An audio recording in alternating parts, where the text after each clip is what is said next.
Welcome to Byju's Exam Prep. Welcome to another class on internal security. As you know, today is the 10th class and we have a couple of topics left in our syllabus. So today we shall start with border security and border management. It's an important topic, but it's a small topic. So we will cover this topic today and we will start with security forces and different security agencies of India. This will be the last topic. So we'll try to cover as much as possible today. And this Saturday, please remember, we will have your doubt session. We will have a special doubt session so all your doubts can be cleared from internal security. On the same day, we'll take a 2-hour class, maybe 1.5 hours to 2 hours for the last chapter. Whatever remains after today to cover that, we'll have a 2-hour class on Saturday followed by your doubt session. So the timing would be 12 p.m. to 2 p.m. This would be the class. For whatever topics we are left with today, we'll wrap it up on Saturday from 12 p.m. to 2 p.m. Please make a note of this. Maybe we can take a lunch break and then from 2:30, we can meet for 3 hours for your doubt session to clear all the doubts and questions that you have. I hope you know what to do. You have to send all your doubts before to IAS Live. You have to send all your doubts with the subject name in the title. We'll pick only those questions which you have asked on mail. So we'll set aside these 3 hours from 2:30 to 5:30 this Saturday to answer all the doubts from internal security. Whereas before that, from 12 to 2, we'll have a final session to wrap up whatever topics remain after today's class. Is that clear? If you have any doubts, please let me know. Veninder says, please repeat again. This Saturday, we will have your doubt session along with a small extra class to cover whatever topics that remain today. Right? Today is the last class. We'll wrap up almost 98% of the syllabus. We'll be left with few topics for which we need maybe 1.5 to 2 hours maximum. So Saturday, we'll meet at 12 p.m. 12 to 2 p.m. we'll first finish the class, finish all the syllabus, take a small lunch break, and then come back at 2:30. And for 3 hours, we'll have your doubt session. The whole session will be for your doubts, but you need to ask those doubts before. Send your doubts on email, mention the subject name, and ensure that your questions are sent. Only those questions will be picked to be answered in the doubt session. All right. So let's begin with border security and border management. This is actually a very interesting chapter, but it's a very small topic. And best part is it's all connected to what we've already studied. It is connected to Northeast insurgency. It's connected to the challenges we have studied in Punjab and Jammu and Kashmir. It's also connected with organized crime and other challenges that we face from across the border. So we just have to bring everything together and cover these topics in a structured manner. So let's begin by understanding India's boundaries. What is the spatial extent? What is the spread of India's borders or boundaries? Why is border security important? What mechanisms do we have for border management in India? That is something we'll understand from a conceptual point of view.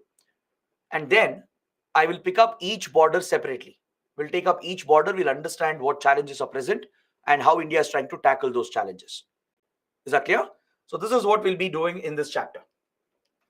So I hope you know that India has a very long land border, and as well as we are blessed with a very long maritime border. Because any threats that come from the outside, particularly your external threats can be tackled more effectively if your borders are secure. Right? Even in our homes, if the outer boundary is secure, the perimeter of the house is secure, right? If the compound wall is secure, if you have enough, fences and cameras on the outer boundary of your house is much more secure from any outside intrusion. Similarly, for any country, borders, if they are secure, your land border and as well as your maritime border, if they are secure, you can deal with external threats in a much better manner. I'm not saying it will eliminate external threats, but at least it gives you the ability to counter the external threats in a much better manner. So be it terrorism, the cross-border infiltration, the cross-border smuggling and trafficking, right? All these threats can be handled better if your borders are secure. So India has a very, very big challenge because we have a long land border of around 15,106 kilometers. Now imagine that. Imagine 15,106 kilometers of land boundary. And that too, several sections of this boundary is still disputed. Is that clear? Then we have a coastline of 7,516 kilometers, including 2 island territories that are located a little far away from India. Right? Andaman Nicobar and Lakshadweep Islands. They are away from the mainland, and these island territories have a strategic location in the Indian Ocean. So, though they give us a strategic advantage, securing the island territories becomes a challenge in itself as they are located far away. So, these are the boundaries of India. Right? This is the land border, the extent of India's land border and maritime border. Now, if you just look at the land border, you can break it up like this. In this table, I have given the split up. You can see the split up here with the longest land border being with Bangladesh. Kindly remember this data as well. Remember the order of the countries and the rough boundary length that we share with each neighboring country. This can come as a prelims question. It can be a map-based question for your prelims. UPSC is known to ask such questions. All right. So Bangladesh shares the longest land boundary of India, 4,096 odd kilometers. Then comes China with around 3,488 kilometers, followed by Pakistan, Nepal, Myanmar, Bhutan, and yes, with Afghanistan as well. This is the extent of our land boundary. Now, please look at the map. You'll get a fair idea as to what is the territorial extent. So here we share a long boundary with Pakistan, a very complex boundary as well.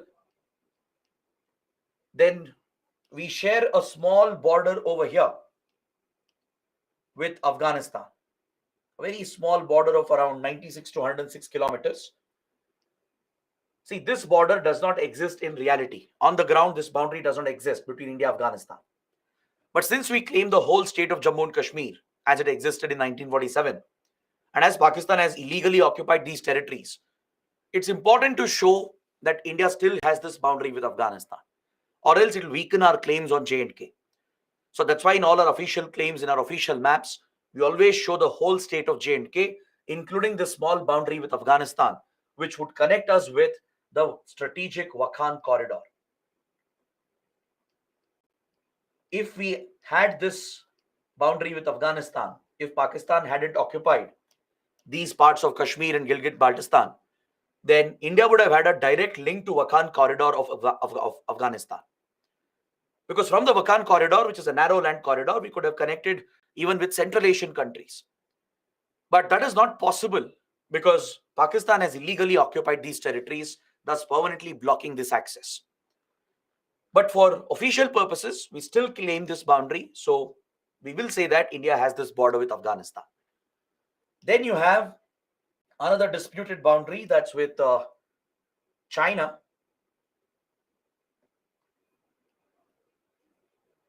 Right, a very long boundary with China as well. Then this border here with Nepal. Another important Himalayan border with Bhutan. But the most important one being the one with Bangladesh, as this is the longest land boundary of India. Then finally, you have another important boundary here with Myanmar. Right? So these are the land borders of India. So look at the rough length. Remember, you don't have to by heart it. Just remember the approximate length. Is that clear? And remember the order of the countries. That will be easier. The order I've given in the table.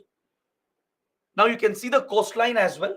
The coastline is very clearly projected over here. From Gujarat to Maharashtra, Goa, Karnataka, Kerala, Tamil Nadu and Puducherry, Andhra Pradesh, Odisha, and West Bengal. Right? So this is a very, very long coastline. We are blessed with a coastline of 7,500 square kilometers, which covers the island territories also. Andaman Nicobar over here and Lakshadweep over here. So this is essentially is the territorial extent of India. So across these boundaries, there are many challenges that are present that create problems in border security. There are several challenges that we face along these borders. We have geographical challenges. The terrain that is present here, the topography itself could create many challenges. The neighboring countries, and especially if they are hostile and if they are giving any kind of support, if there is any support from coming from across the border for organized crime and terrorist activities, this becomes a bigger challenge to secure the boundary. And if the border is disputed, if there are any existing disputes. So these are the primary challenges that we can think of. The challenge related to the geography itself, the complex terrain and the topography of the border. Then the presence of the neighbors, and if they are hostile to us, if they are giving some kind of support from across the border for criminal and terror activities, that becomes a challenge. And finally, if the boundaries are disputed. So these are the primary challenges that we can think of, which creates hurdles for efficient border security and border management. All right. So UPSC might ask you a very basic question, a 10-mark question, asking you to highlight the importance of border security. Why border security is important? Or what are the general challenges we face along our boundaries? What is the territorial extent of India? And what kind of challenges are present along the borders of India? So such basic, straightforward questions can come. And this basic knowledge is important to write answers to such a question. Right? You can draw the map of India, the rough map, and you can even show these boundaries as well and discuss these challenges one by one. So let's focus on the primary objective of border management. The term border management is a broader term. It includes not just border security, it also includes border development. Understood? The term border management is a broader term.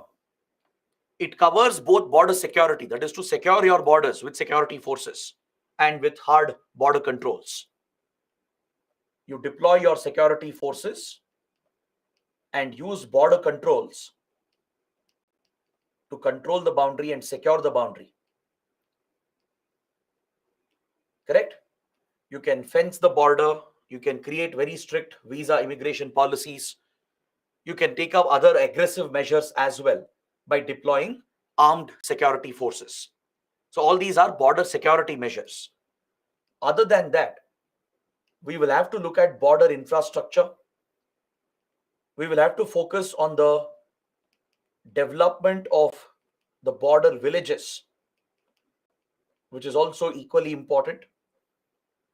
We have to look after the overall administration, governance of these border areas, the border territories of India, right? So this collectively is called border management. Border security and border development together becomes your border management. So the primary objective of border management is to secure our borders against any hostile threats. The hostile threat might be from a terrorist organization. It could be from an organized criminal cartel, which is involved in smuggling and trafficking. It could be from a hostile state through its intelligence and intelligence agencies and armed forces. Essentially, the state actors of a hostile neighbor could be creating these challenges for us. So this is where the priority lies in border security, to secure the boundaries of India, both land and maritime boundaries, against any such hostile threats that threatens our security. Your internal security situation can get aggravated because of these external factors.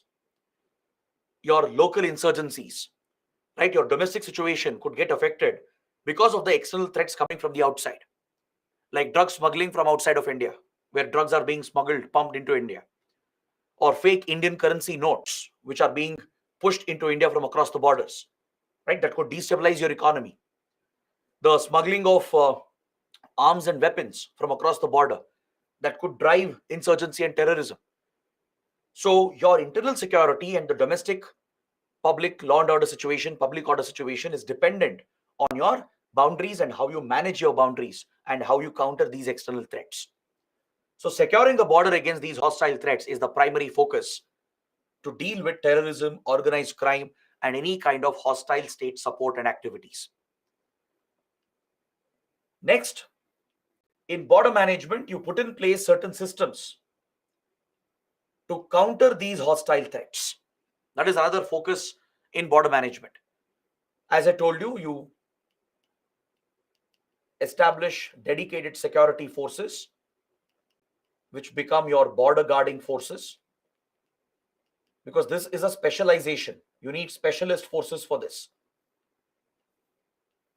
So you have to raise dedicated forces to guard these boundaries. You also need special resources as well, right? From technology to weapons, maybe fencing the border, installing floodlights along the border, and using various technological methods to check infiltration, to check any illegal cross border movement, and also to curb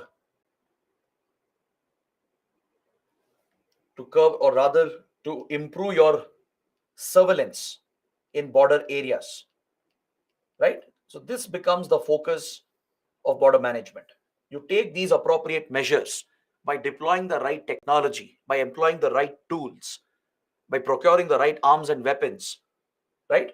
You employ these strategies to secure these boundaries, to counter these hostile threats, along with raising dedicated border guarding forces.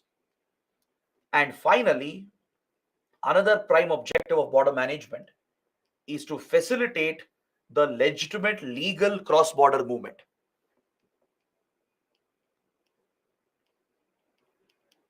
You need to ensure that these measures do not affect the legitimate cross border movement which is needed for improving trade and people to people relations. Right? You need to facilitate your border trade. Cross border trade becomes very, very important. It will boost the local economy of the border villages. It will create livelihood opportunities for people in the border areas. It will also help in improving people to people relations. It will promote cultural ties with our neighboring countries. It will help the communities in the border areas to maintain their cultural familial ties with people on the other side of the border. You need to facilitate the movement of goods and maybe vehicles as well. So this also becomes a part of border management. Facilitating the legitimate cross-boundary trade, commerce, and interaction between people also becomes a focus of border management. Understood? So these are the priorities as far as border management is concerned, as far as border security and development is concerned. So this is a very challenging part of governance. Border security, border management is not easy, right? These are remote areas. As I told you, the geography might be very difficult and complicated, right? The terrain topography could be very challenging. You'll have rivers, wetlands, you'll have mountains and dense forested areas. You might have deserts. So it's not easy to, deploy security forces or man these boundaries and improve patrolling and surveillance.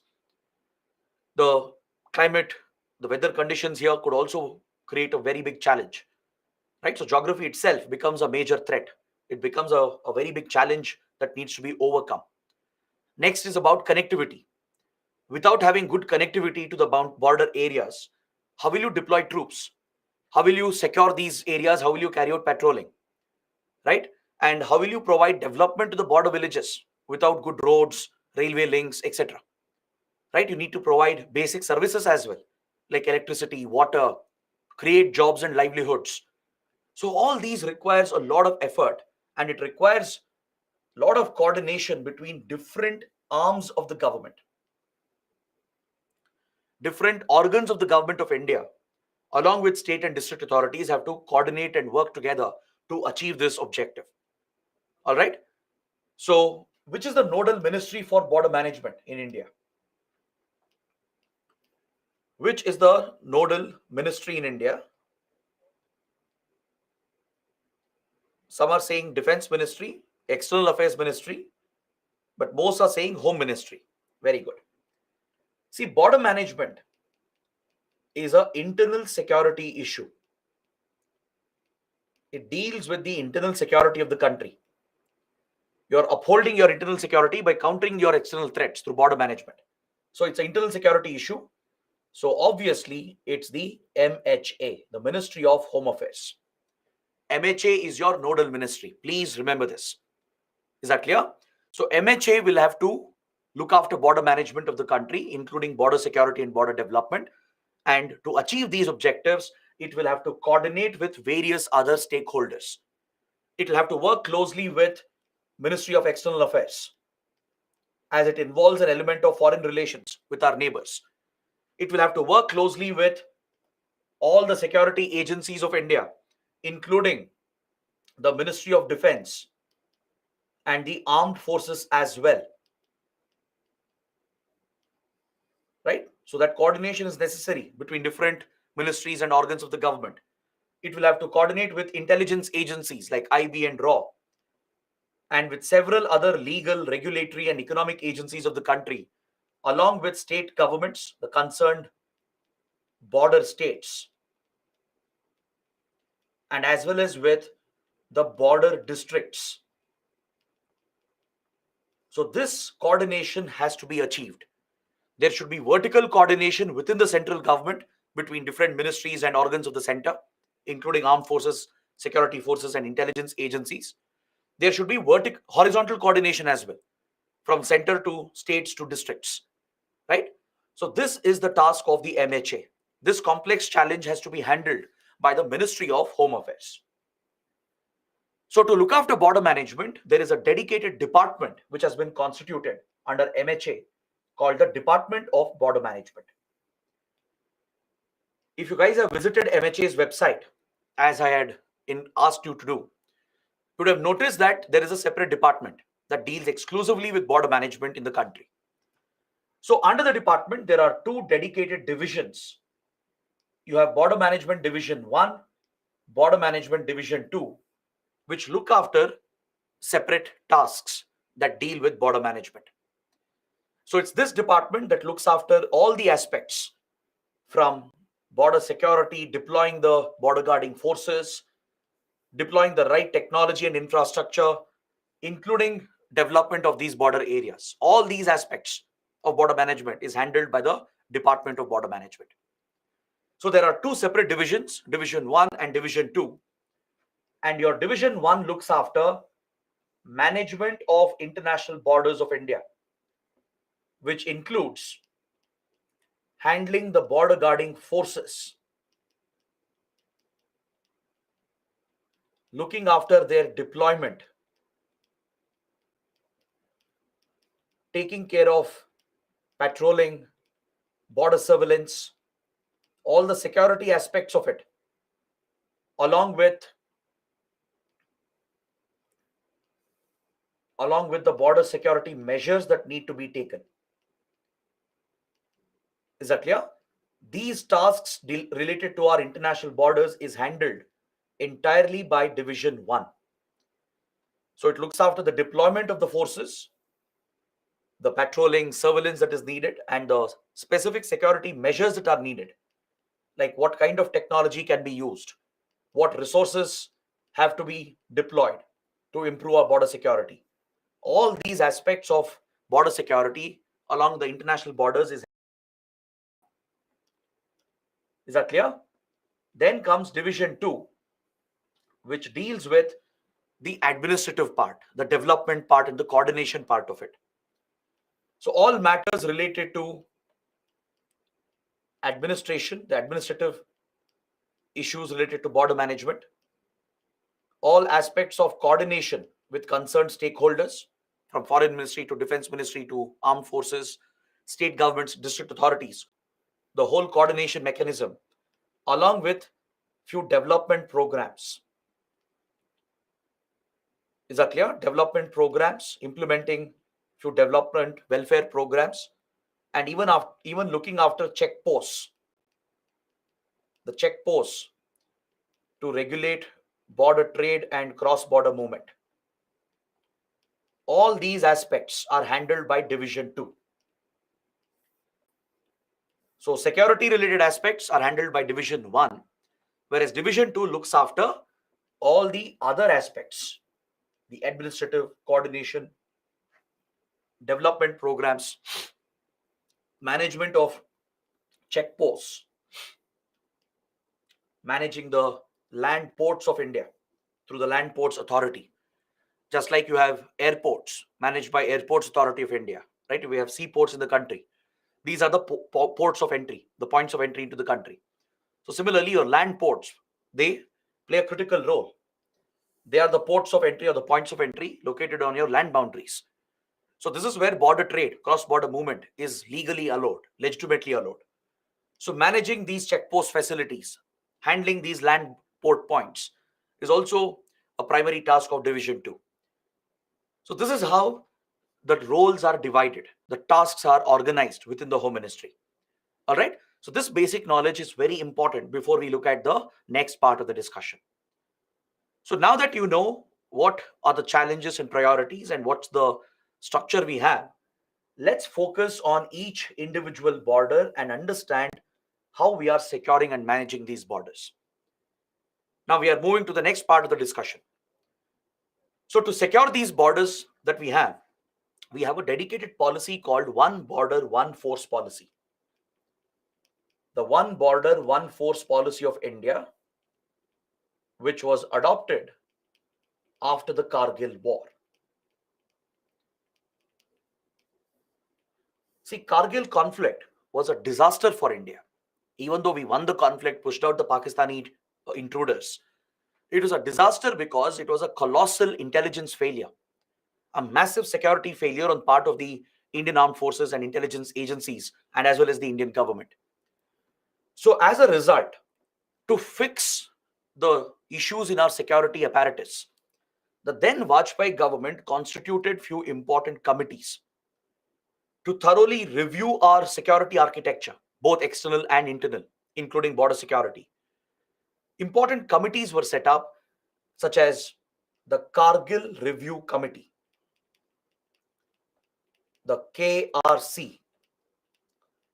Kargil Review Committee was established to conduct a thorough review of our national security and internal security, to identify any gaps and weaknesses in our security architecture and suggest reforms to our intelligence agencies, our security forces, and armed forces. This important committee was headed by Dr. K. Subramaniam. He was one of India's leading strategic thinkers. He was an IAS officer who had enough experience in handling strategic issues. And he was none other than the father of your current foreign minister, Dr. S. Jaishankar. So Jaishankar's father was Dr. K. Subramaniam. So under his chairmanship, the Kargil Review Committee was constituted by the Vajpayee government to thoroughly review India's security architecture and suggest reforms. So this committee, the Subramaniam Committee or the Kargil Review Committee, suggested several important reforms, and many of them have been implemented.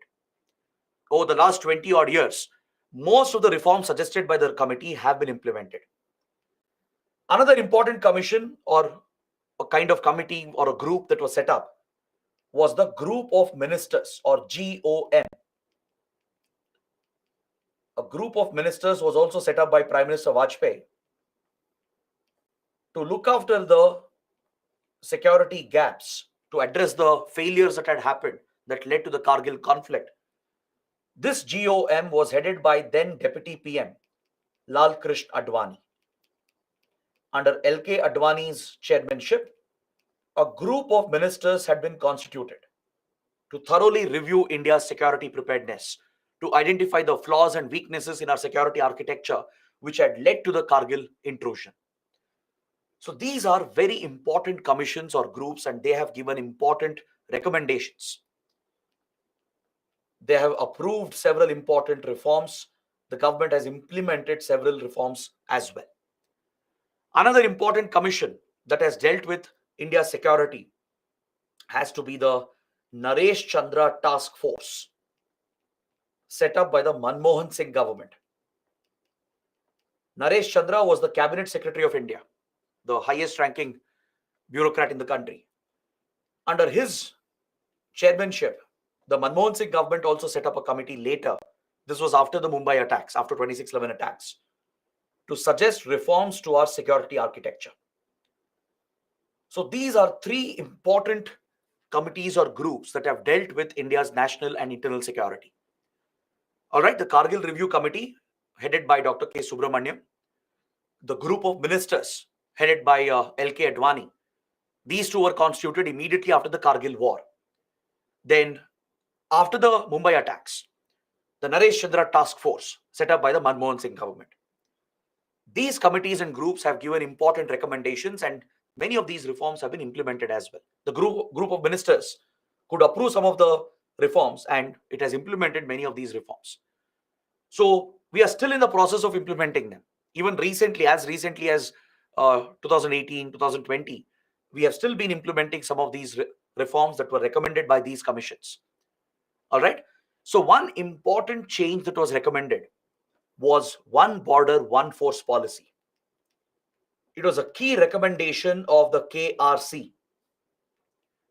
One of the big recommendations of Kargil Review Committee was one border, one force policy. Because before the Kargil war, our border management was very haphazard.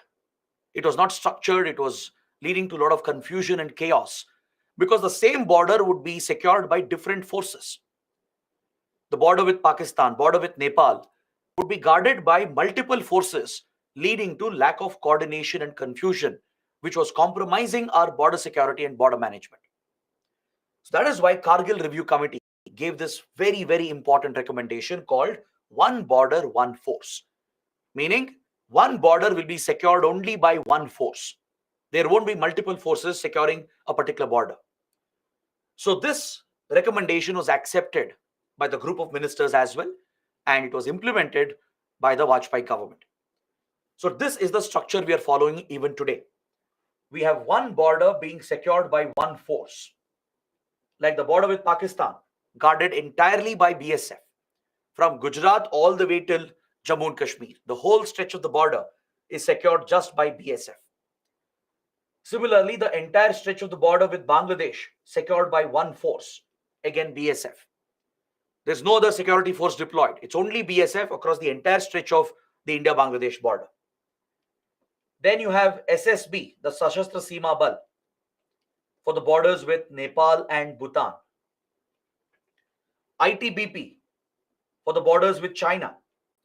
Assam Rifles for the borders with Myanmar. And for the maritime theater, the Coast Guard along with the Indian Navy. This is the border management architecture, the border security architecture that has been created in India.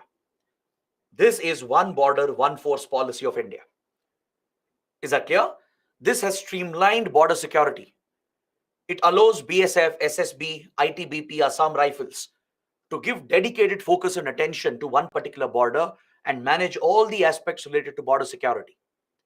Right? So this has made India more efficient in securing the borders, and that is why today India is much safer and secure compared to before. Understood? Now let's study each border separately. Let's go through these borders one by one.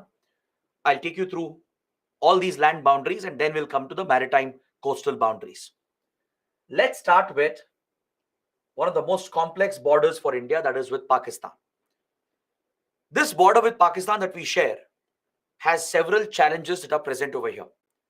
So first, identify the states, the border states and union territories that we have. You can expect a prelims question here. So the Indian states or union territories that share the boundary include Gujarat, Rajasthan, Punjab, and the union territory of Jammu and Kashmir. Previously, it was the state, now it's the union territory. If you want, you can go back and look at the map. Just look at the map here, right? So Gujarat, Rajasthan, Punjab, and the union territory of J&K.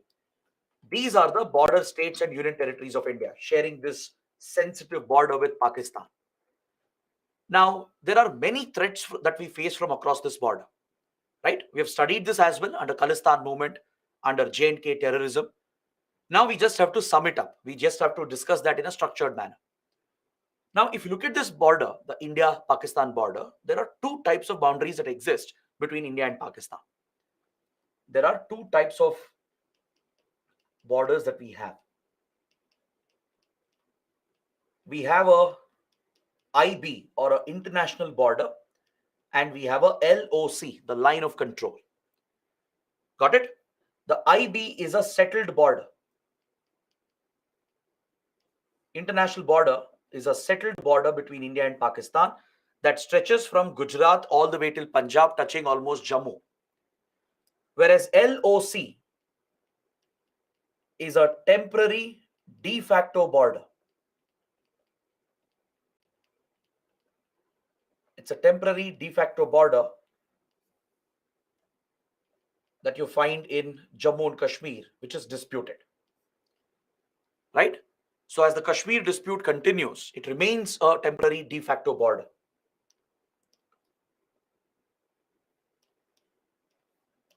Is that clear? So these are the two types of borders that we have. Again, if you want more clarity, let me take you back to the map. See, from Gujarat to Rajasthan to Punjab, almost touching Jammu over here. This entire stretch of the border, this is your IB, international border, which is a settled permanent border. We have no differences over this border.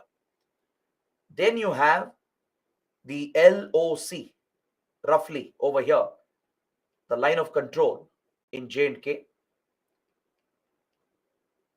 So it's a temporary border, a de facto border that we have as the Kashmir dispute continues between India and Pakistan. All right.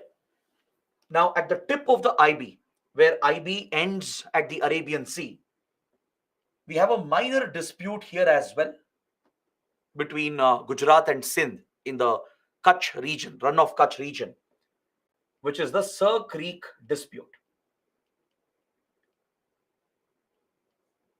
All right.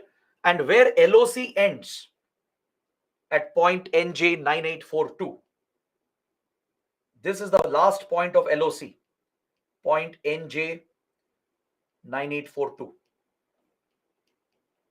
This is where we have another dispute to the north of it called the Siachen dispute at the Siachen Glacier. Is that clear? So this is the nature of India-Pakistan boundary. There are two types of borders we have, an IB, a settled permanent border, and a temporary de facto border, the LOC. So apart from the Kashmir dispute, we have these two minor disputes, Sir Creek dispute and as well as the Siachen dispute. Now, what kind of threats do we face over here? What are the major challenges that we deal with? See, one of the biggest challenges we face is cross-border infiltration. The constant cross-border infiltration of terrorists. Correct? And as we studied, this is not happening on its own. There is direct Pakistani support. The Pakistani army and its intelligence agency, the ISI, are giving direct state support for this cross-border infiltration to occur. All right. Plus, we have rampant organized crime that is prevalent along this border, which is again enabled by the Pakistani state agencies. So, along the 700 kilometers of the boundary and across the entire IB, we face these threats. Along the LOC in Kashmir, along the IB from Punjab to Gujarat, right? And even in the Kutch area, in the Sar Creek region, which is disputed. In all these sectors, we face the threat of cross-border infiltration of terrorists, and as well as smugglers and criminals. So for all these illicit activities, there is direct support that exists from across the border, right? The Pakistani army and the ISI, they have created terror launch pads. These terror launch pads are temporary facilities. These are temporary camps present along the line of control. All right, these are temporary camps present along the line of control. From this is where terrorists are launched into India. Basically, they are pushed into India. And for this infiltration, Pakistan is giving direct support and backing. As we were discussing under J&K, I explained how Pakistani army and the border guarding force, they deliberately break the ceasefire and open fire against Indian positions, especially during night time. They try to distract the Indian troops so that the terrorists can sneak through. They can make use of the cover being given by their fire, which they have opened against Indian positions, right? And they can sneak into India and cross over and then carry out attacks in India. Across this border, there are several underground tunnels which have been dug. Just like Hamas uses a network of underground tunnels to operate in Gaza Strip and to infiltrate into Israel. Similarly, Pakistani terror groups and criminal networks, they have dug several underground tunnels, not just in Kashmir, not just along LOC, but also across the IB, from Punjab to Rajasthan to Gujarat. So underground tunnels also enable infiltration of terrorists and smugglers and traffickers. So there is a easy flow of drugs, weapons, even funds, along with the movement of terrorists and your organized criminals, the smugglers and traffickers. They are being easily pushed across the border into India with direct Pakistani state support. There is hostile support coming from our hostile neighbor. Right? So this makes the border very, very challenging to secure and protect. Understood? We understood the links between Khalistan movement and how Afghan drugs were being pumped from across the border. Right? We studied how J&K separatist groups have been given direct support from Pakistan. So this kind of support exists across the border, and an entire terror ecosystem has been created in POK, in Pakistan occupied Kashmir. There is a terror ecosystem available here in POK, along with similar facilities in Khyber Pakhtunkhwa and along the Afghanistan-Pakistan border. So all the threats present here spills over into India from across the border, and Pakistan is directly giving a push to this. Understood? So how do we secure this boundary? What measures do we take? See, the geography as well creates a challenge for India. We do have a very difficult terrain and very challenging climatic conditions. This is something you need to acknowledge as well. Apart from the challenges created by the terrorists, the organized criminal networks and Pakistani state agencies, nature itself creates more challenges for India. You have marshy areas in Gujarat towards the run of Kutch, between Gujarat and Sindh of Pakistan. There's a marshy area which is always flooded with water. It's a wetland ecosystem. It's very difficult to guard and secure a marshy area. How will you patrol? How will you move around in such a marshy wetland? Then once you come towards the other part of Gujarat and Rajasthan, right? You come across arid desert conditions from Gujarat to Rajasthan. This creates a challenge of its own. Then you come towards Punjab, you have urban and rural areas with heavy population, with densely populated areas right next to the border. Correct? If you've ever been to the border areas in Punjab, you would have noticed that there are cities, towns right on the border. There are villages present right along the border. It's not some remote, faraway area. So these are populated areas. So naturally, securing such boundaries become difficult and challenging. Then once you move towards J&K, the terrain changes completely. You have to deal with the mighty Himalayan mountains, right? Along with the steep slopes, the forests,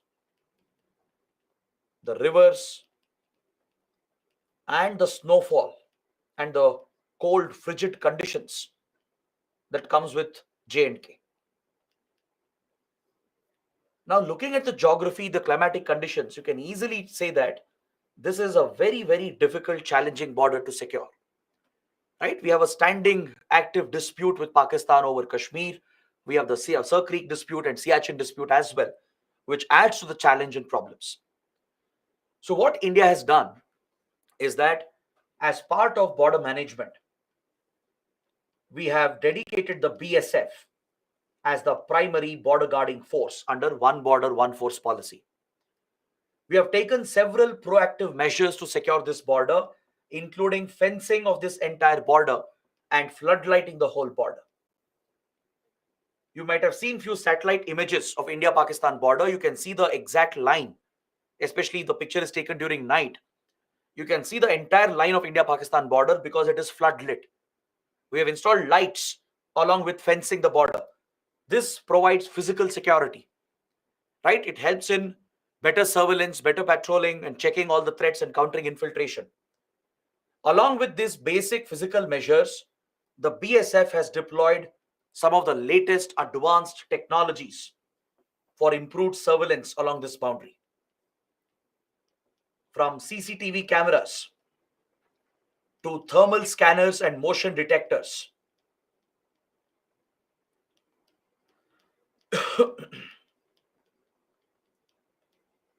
Even laser-based sensors and satellites and as well as drones for enhanced observation and surveillance. All such high-end technologies have been deployed to secure this critical border of India. Right? Most of the fenced border is installed with CCTV cameras to provide round-the-clock surveillance. There are thermal scanners and motion detectors and laser sensors as well to detect any movement. We also use underground scanners. There is a radar technology available through which you can detect any presence of underground tunnels which the terrorists or infiltrators are using. We also make use of Earth observation satellites and drones for constant surveillance along the sensitive border area.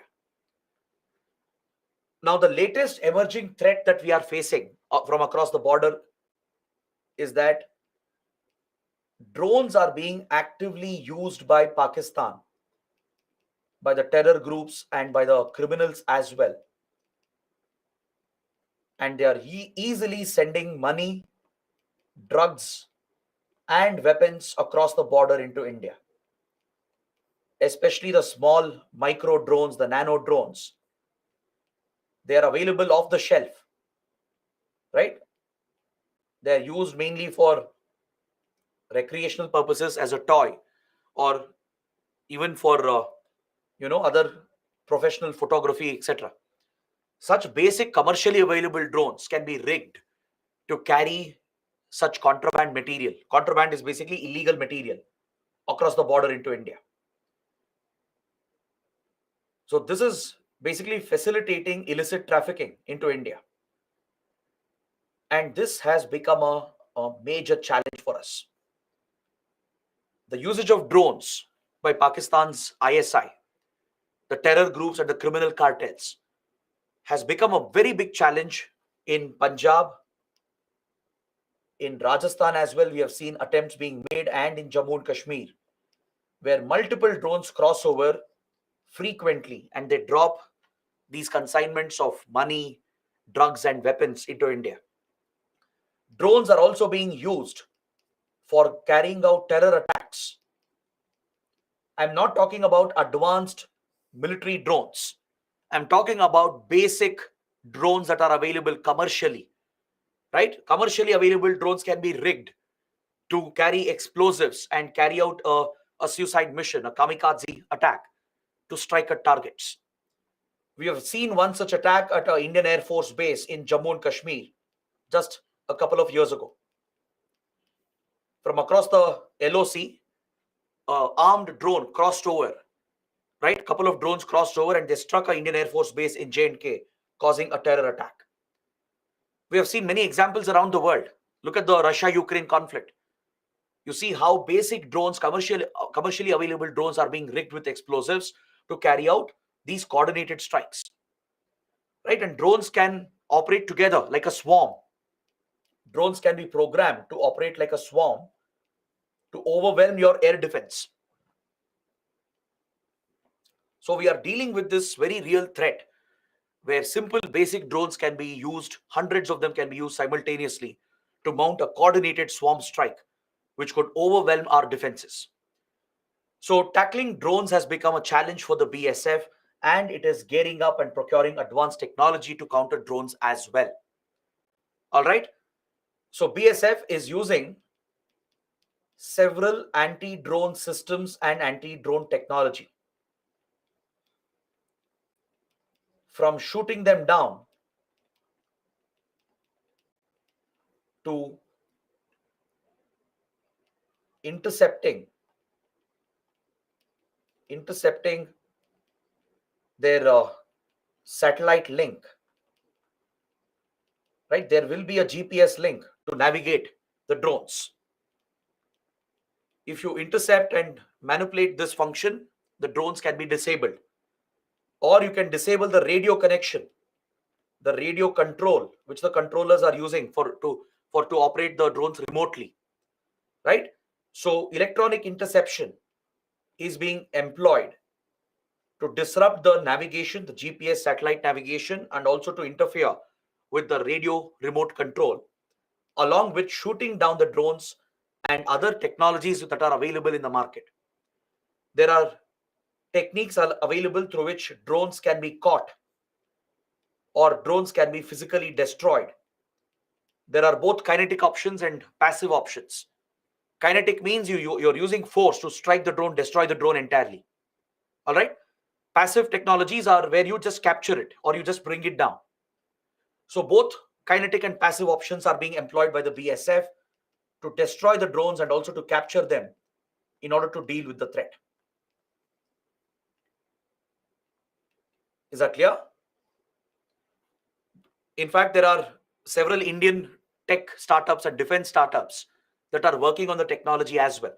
You might have seen during the recent G20 summit, anti-drone technologies were deployed all across Delhi to secure Delhi's airspace from any drone attacks. These are indigenous technologies today. They can scan the airspace, look out for these small micro drones, and not only track their movement, but even interfere with their GPS navigation and their radio communication. That itself will passively disable the drone and bring it down. Or if that fails, you can always use the kinetic option, the kill option, where you destroy the drone physically and bring it down. So these methods are also being actively deployed along the border. It's a priority right now for India, given that drones have become a major threat from Pakistan, right? From smuggling drugs and weapons to bringing funds to terrorists. Drones are performing all these tasks. And today, trafficking has become so simple. You don't have to rely on an organized criminal cartel. You don't have to rely on human traffickers anymore. Using basic drones, you can easily smuggle all this illicit material, causing these security challenges for us. So these are the broad measures that we have taken to secure and safeguard this important border with Pakistan. Is that clear? Now let's talk about the next important border, that's with Bangladesh.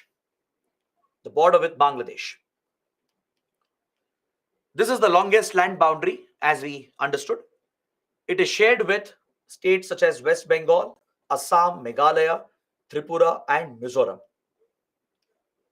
These are the states, the border states, sharing this long land border with Bangladesh.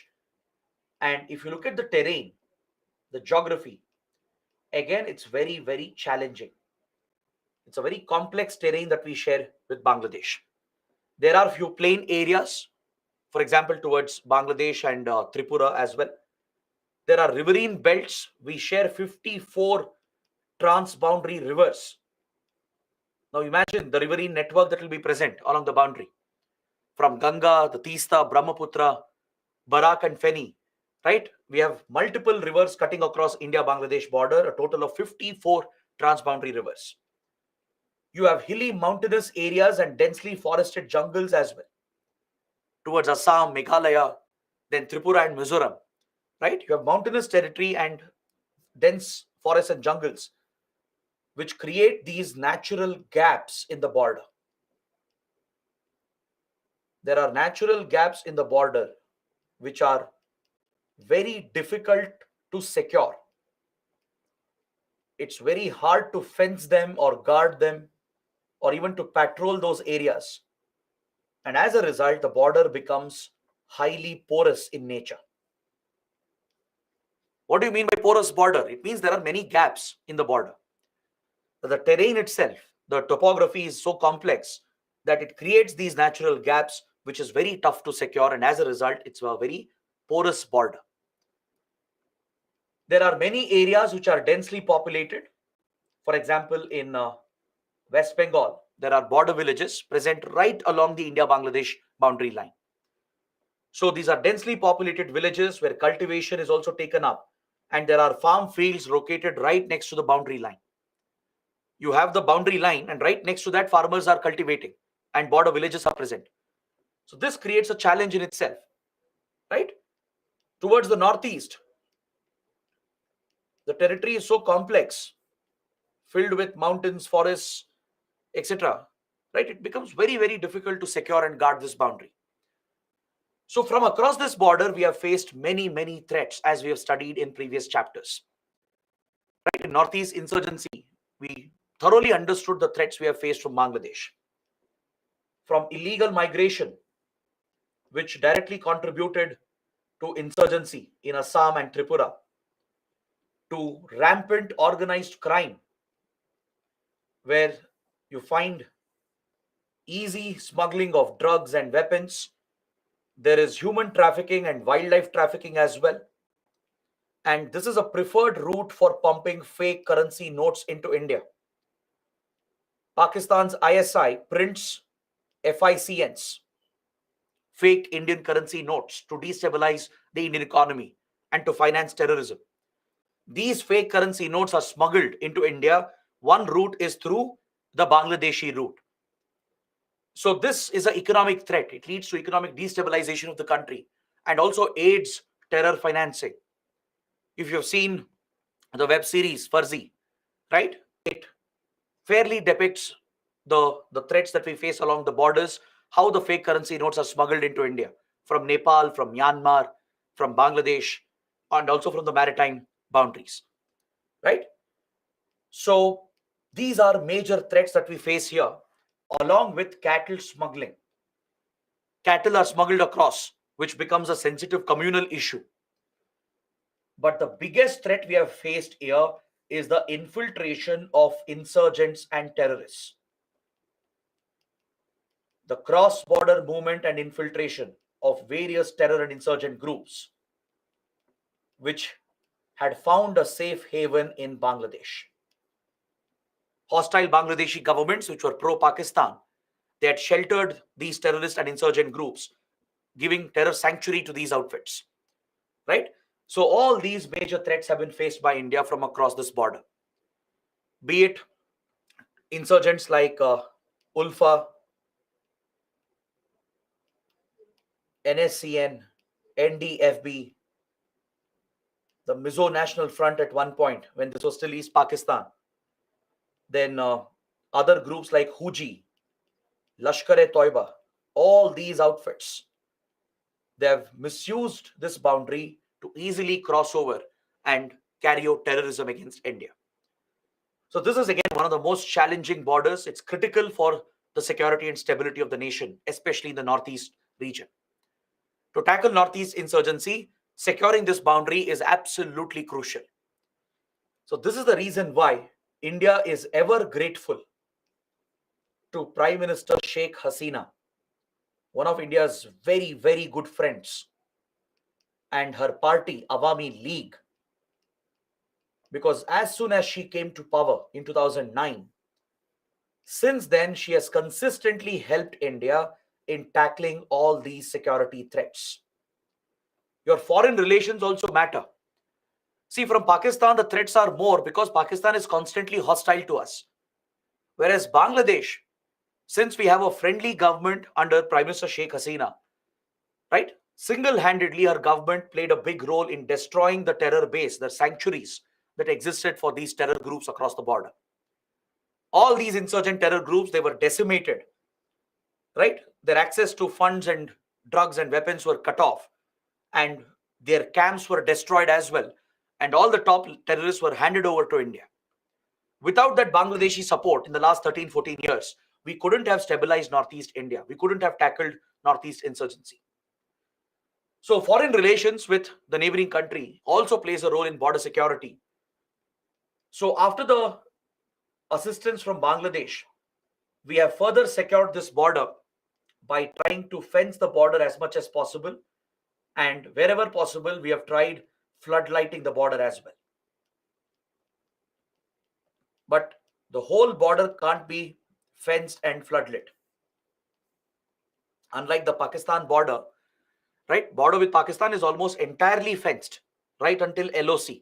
The whole IB is entirely fenced and floodlit. But here it's not so easy because of the complex geography and terrain. Only a part of it, in some parts, like in Bangladesh, some parts of Assam, Meghalaya, fencing has been done and floodlights also have been installed. Along with that, all the high-tech surveillance equipment that I was mentioning earlier, CCTV cameras, satellites, drones, right? Thermal and laser-based sensors and motion detectors, which can help in checking infiltration. All these tools are being deployed with enhanced patrolling by the BSF.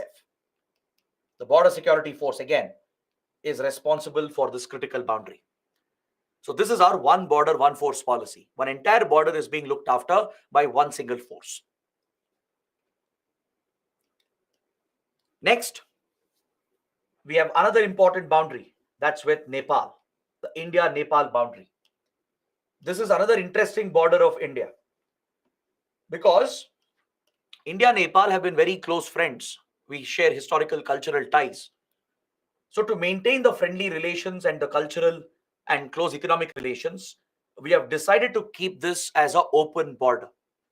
This is the only open border of India established under the 1950 Treaty of Peace and Friendship. It's an open border, meaning there are no hard border controls. You can't fence the border. You can't deploy aggressive security forces and open fire, right? You can't disrupt the freedom of movement. So the states that share this boundary include Uttarakhand, UP, Bihar, West Bengal, and Sikkim. So here as well, the terrain, the geography is very complex, creating many natural gaps, which makes the border highly porous. Along with it being an open border with no border controls and relaxed immigration policy, the terrain is also challenging, creating even more problems for border security. Is that clear? So basically, you have free movement along this border.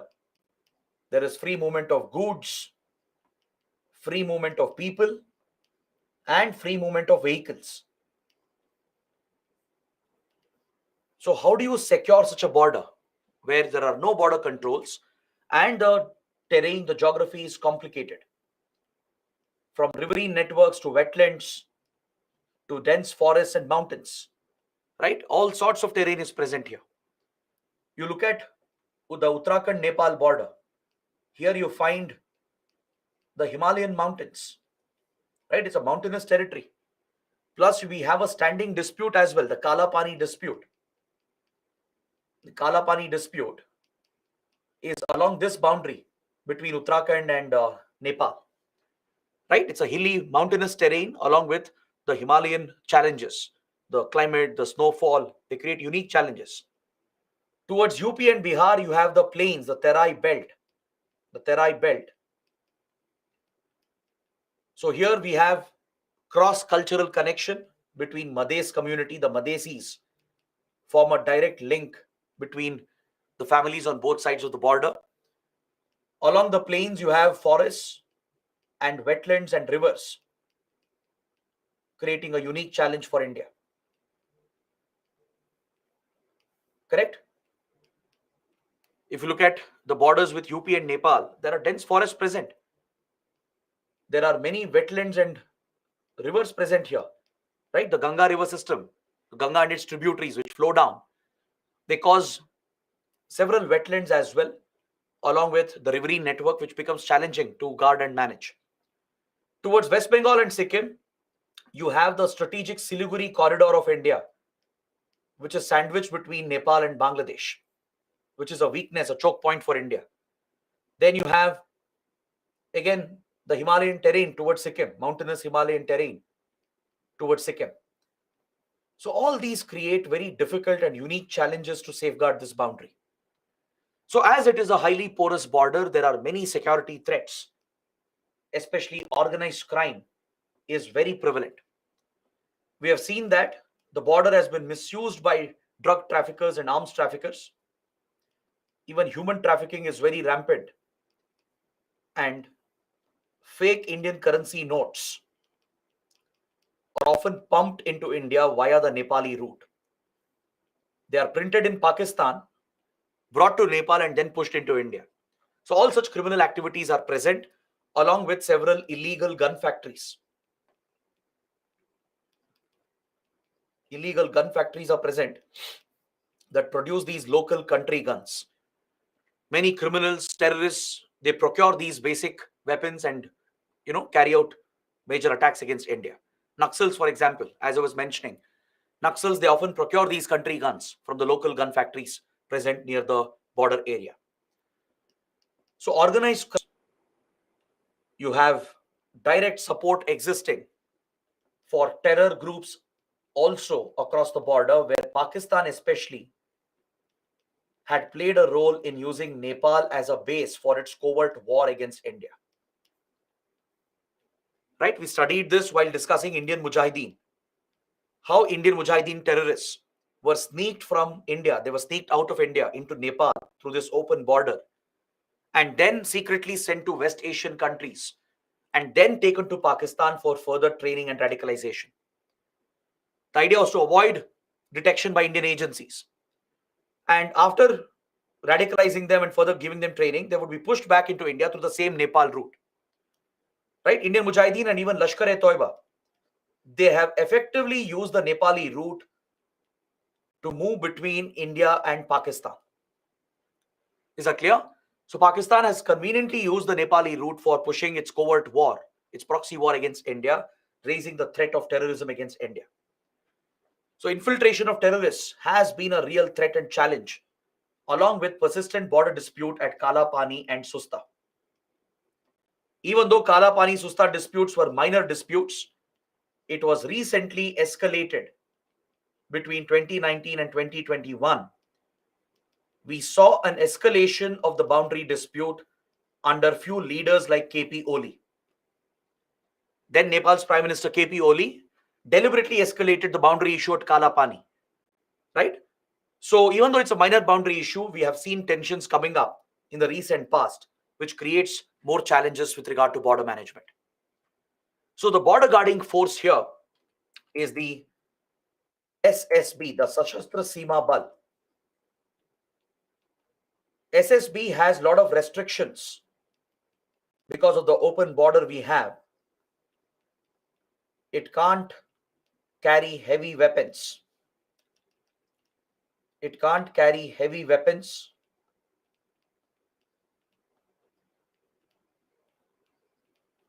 It can't open fire because it's an open border where people are freely moving around, right? To facilitate the free movement, the border controls have been relaxed. Hard border controls have been relaxed. Along with easy immigration norms, even the security measures have to be relaxed. That is how you provide for free movement. So this does become a challenge for SSB, but it is doing a very good job of securing this boundary today. Many of you, I'm sure, will be asking, sir, why are we having this open border then? Why don't we shut this border and close this border entirely? See, please understand, just because you have security issues, you can't affect the very foundation of India-Nepal relations. Indian governments are not foolish to keep the border open, right? There is a lot of thought behind it. It's a rational decision that subsequent governments have made because the very foundation of India-Nepal relations is the open border system.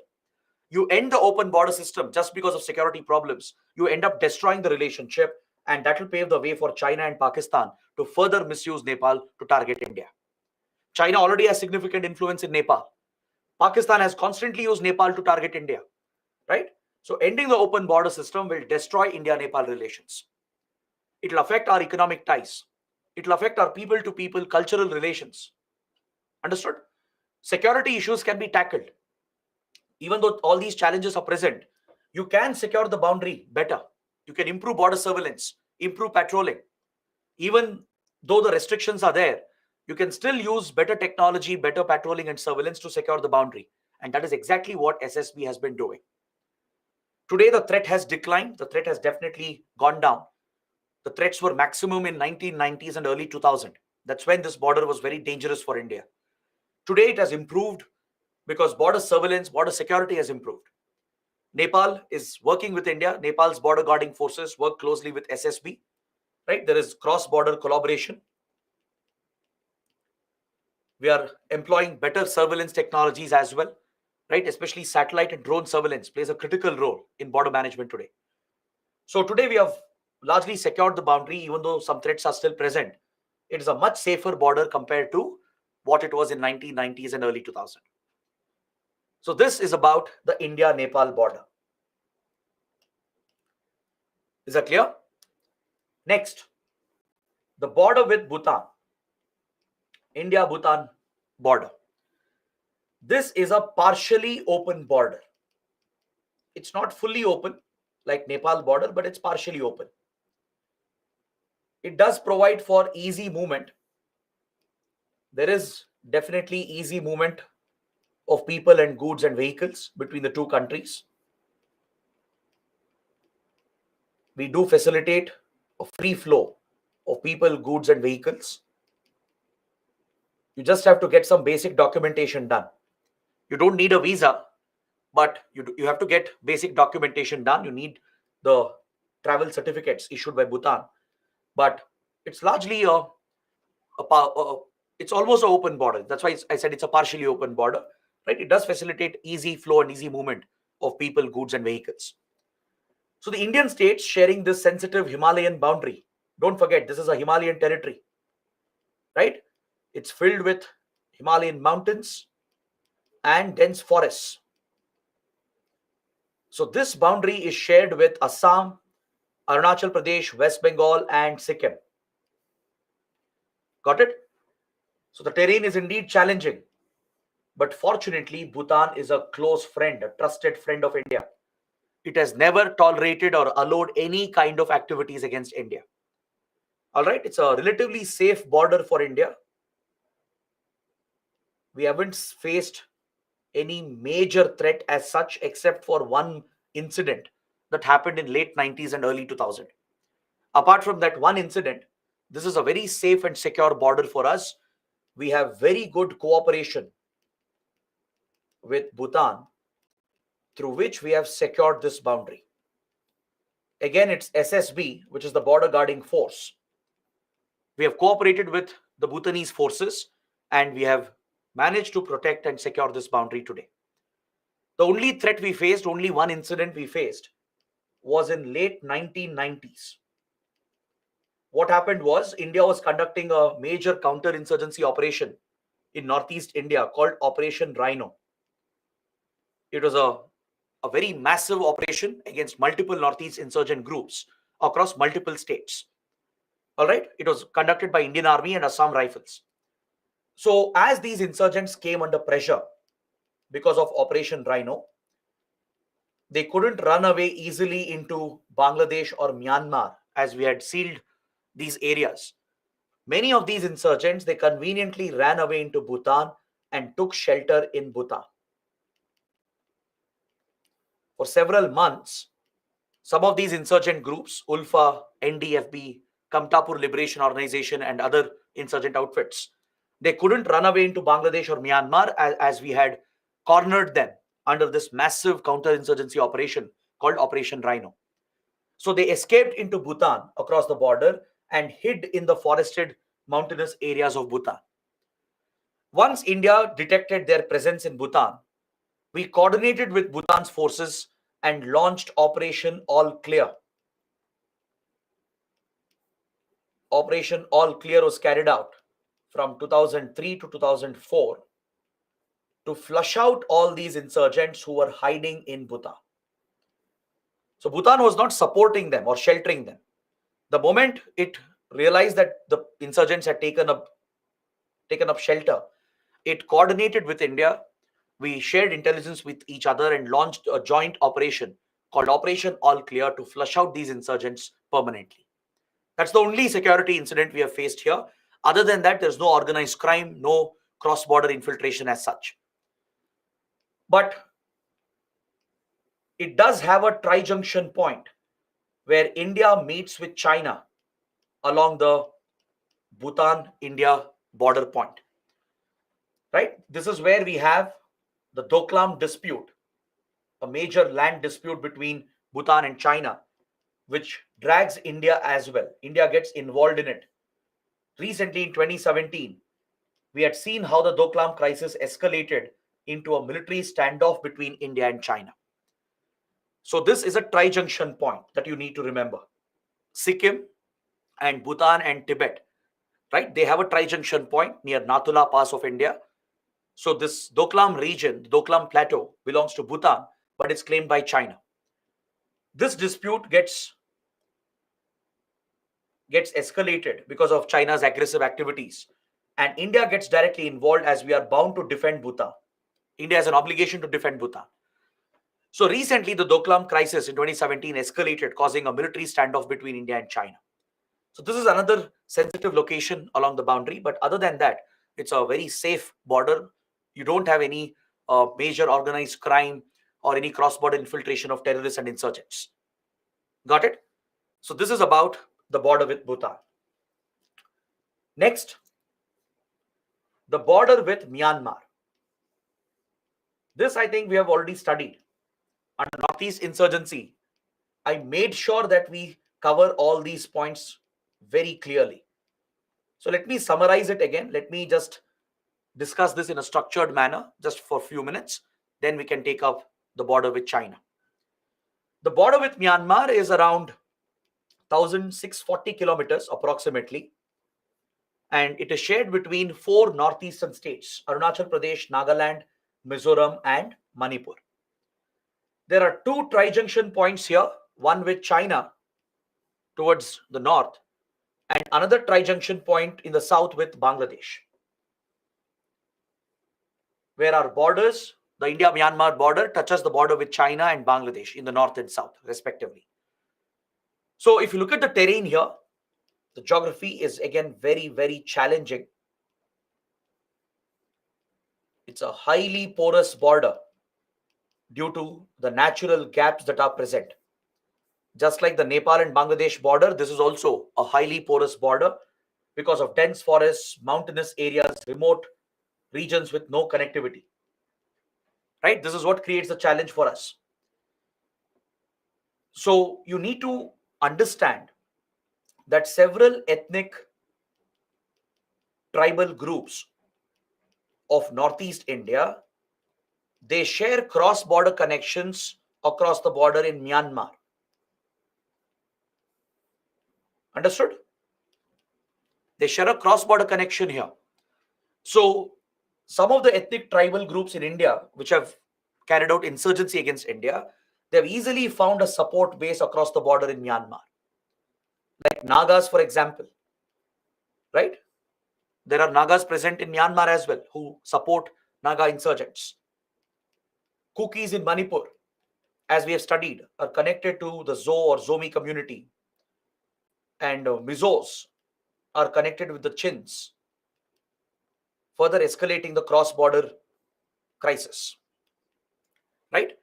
The region is part of the Golden Triangle, which is a global hub for all kinds of illegal activities, be it drugs, weapons, human trafficking, wildlife trafficking.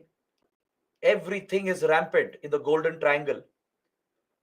So Northeast insurgents, they easily access this region from across the border. So there is very rampant organized crime taking place. Large-scale trafficking, smuggling takes place into India, which is directly aiding insurgency and financing terrorism in the region. Hostile countries like China have played a role in backing some of the Northeast insurgents against India. Right? So this is where the challenge lies for India. The security challenge is very, very severe here. And along with that, we have a need to encourage border trade. We actually have a free movement regime, a free border movement regime here to encourage the border relations, which applies for 16 kilometers on both sides of the border. For 16 kilometers along this border, all the villages present here, they enjoy the benefits of the free movement regime. It basically allows for visa-free movement. It allows for visa-free movement for the purposes of local border trade and to maintain cultural familial relations on the other side. So India and Myanmar have created this arrangement to improve local border trade, to help the border economy and the border villages, and also to help the families connect with each other, to maintain their cultural people-to-people relations. The free movement regime does create its own challenges as well, right? It applies only for villages present around 16 kilometers from the boundary. But potentially the regime can be misused by insurgents and criminals as well. So it does become a very difficult challenge for us to manage this sensitive boundary, right? There is a need to encourage border trade. We are planning ICPs, integrated checkposts, have been planned. But along with focusing on development and economic activities, we are facing a challenge here with regard to securing the boundary as well. Similarly, do you know we have a ICP with Pakistan? For promoting border trade, there is an integrated checkpost with Pakistan. Do you know where it is located? Or what is this ICP called? Very good. Kumari has given the right answer. The Wagah Atari checkpost. Right? In Punjab, you have the Wagah Atari checkpoint, which is a ICP, an integrated checkpost, where advanced facilities are given. All concerned government authorities are present here in one single terminal to facilitate easy movement, to facilitate easy and fast movement of goods, people, and vehicles. So your custom officials, taxation officials, immigration officials, security forces and intelligence agencies, right, and all concerned government departments and agencies, they are all present in one single facility with advanced infrastructure. They will have warehouses, weighing equipment, security scanning equipment. Everything is provided so that we can quickly conduct the security checks, finish the immigration process, and allow the people and goods to move quickly between the two sides. So one such ICP exists between India and Pakistan at the Wagah Atari checkpoint. With Bangladesh, 4 ICPs are already functioning. All right, 4 integrated checkposts are functioning and few more are planned, which are going to come up in the coming years. So this is also designed to promote border trade and cultural relations at the border level. At places like Petropol in West Bengal, then at Sutarkundi, right, Davki, At all these important places in Assam, Meghalaya, and even in Tripura, there are 4 integrated checkposts present along this boundary line. So similarly, we are planning ICPs with Myanmar as well. ICPs are coming up with Nepal and Bhutan as well. Understood? Because right now we are prioritizing border trade. It will provide for border development. If you boost border trade, that is the way in which you promote your border villages and provide better development for your border villages. Right? So that has been a focus for India, and we are setting up ICPs with Nepal and Bhutan as well, and also with Myanmar. Then we also organize something called as border hearths. These are basically border fairs, trade fairs which are held. You would have noticed in villages, for example, you'll have these local fairs, right? Where all the local producers, they bring the local produce, sell that, they barter that as well. It gives a big boost to local economy. Similarly, at the border, these trade fairs are organized. These are temporary fairs, which happens maybe once a month, once a fortnight, like something like that. So it allows the local villagers, farmers to bring the local produce and sell that and even barter the local goods, which sustains the local economy and drives development in the border villages. All right. So these are the various developmental trade measures we have taken up to boost border trade. Now, coming to the border with China, one of the most sensitive borders we have.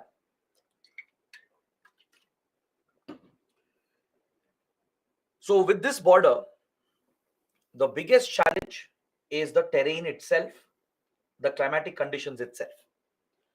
The border is shared with these states and union territories of India, from Ladakh to Himachal Pradesh, Uttarakhand, Sikkim, Arunachal Pradesh. Right? It's divided into different sectors. You have the western sector covering Ladakh and Himachal and Uttarakhand, right? Parts of it.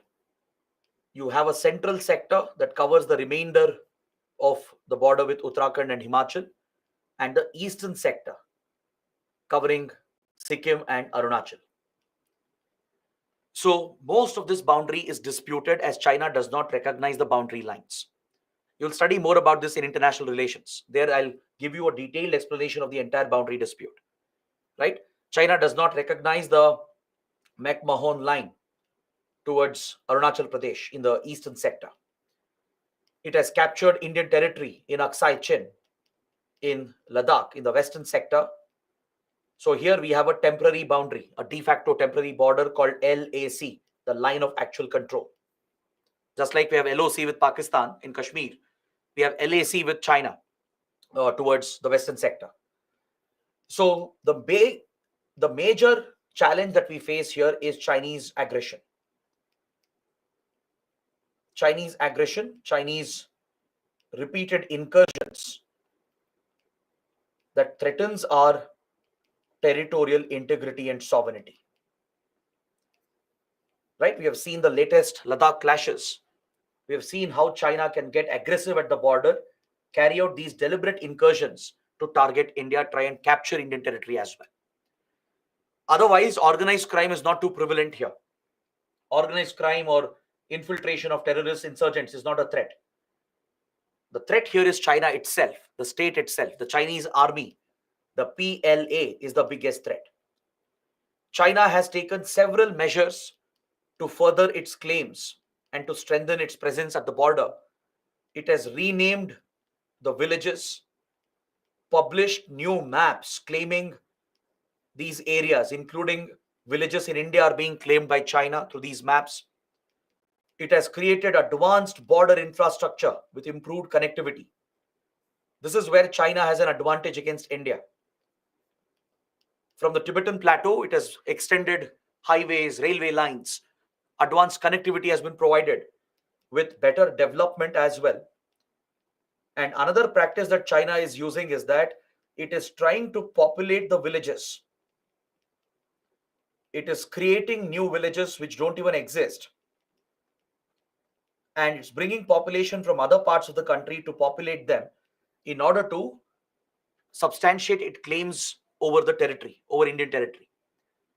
in the disputed areas where we have a different perception of the border, China is setting up these new villages which are getting created, right? And population is being brought from the other side, from other parts of China. It's populating these villages, providing development as well here, claiming these areas as its territories in its new maps, renaming the names as well using Mandarin names.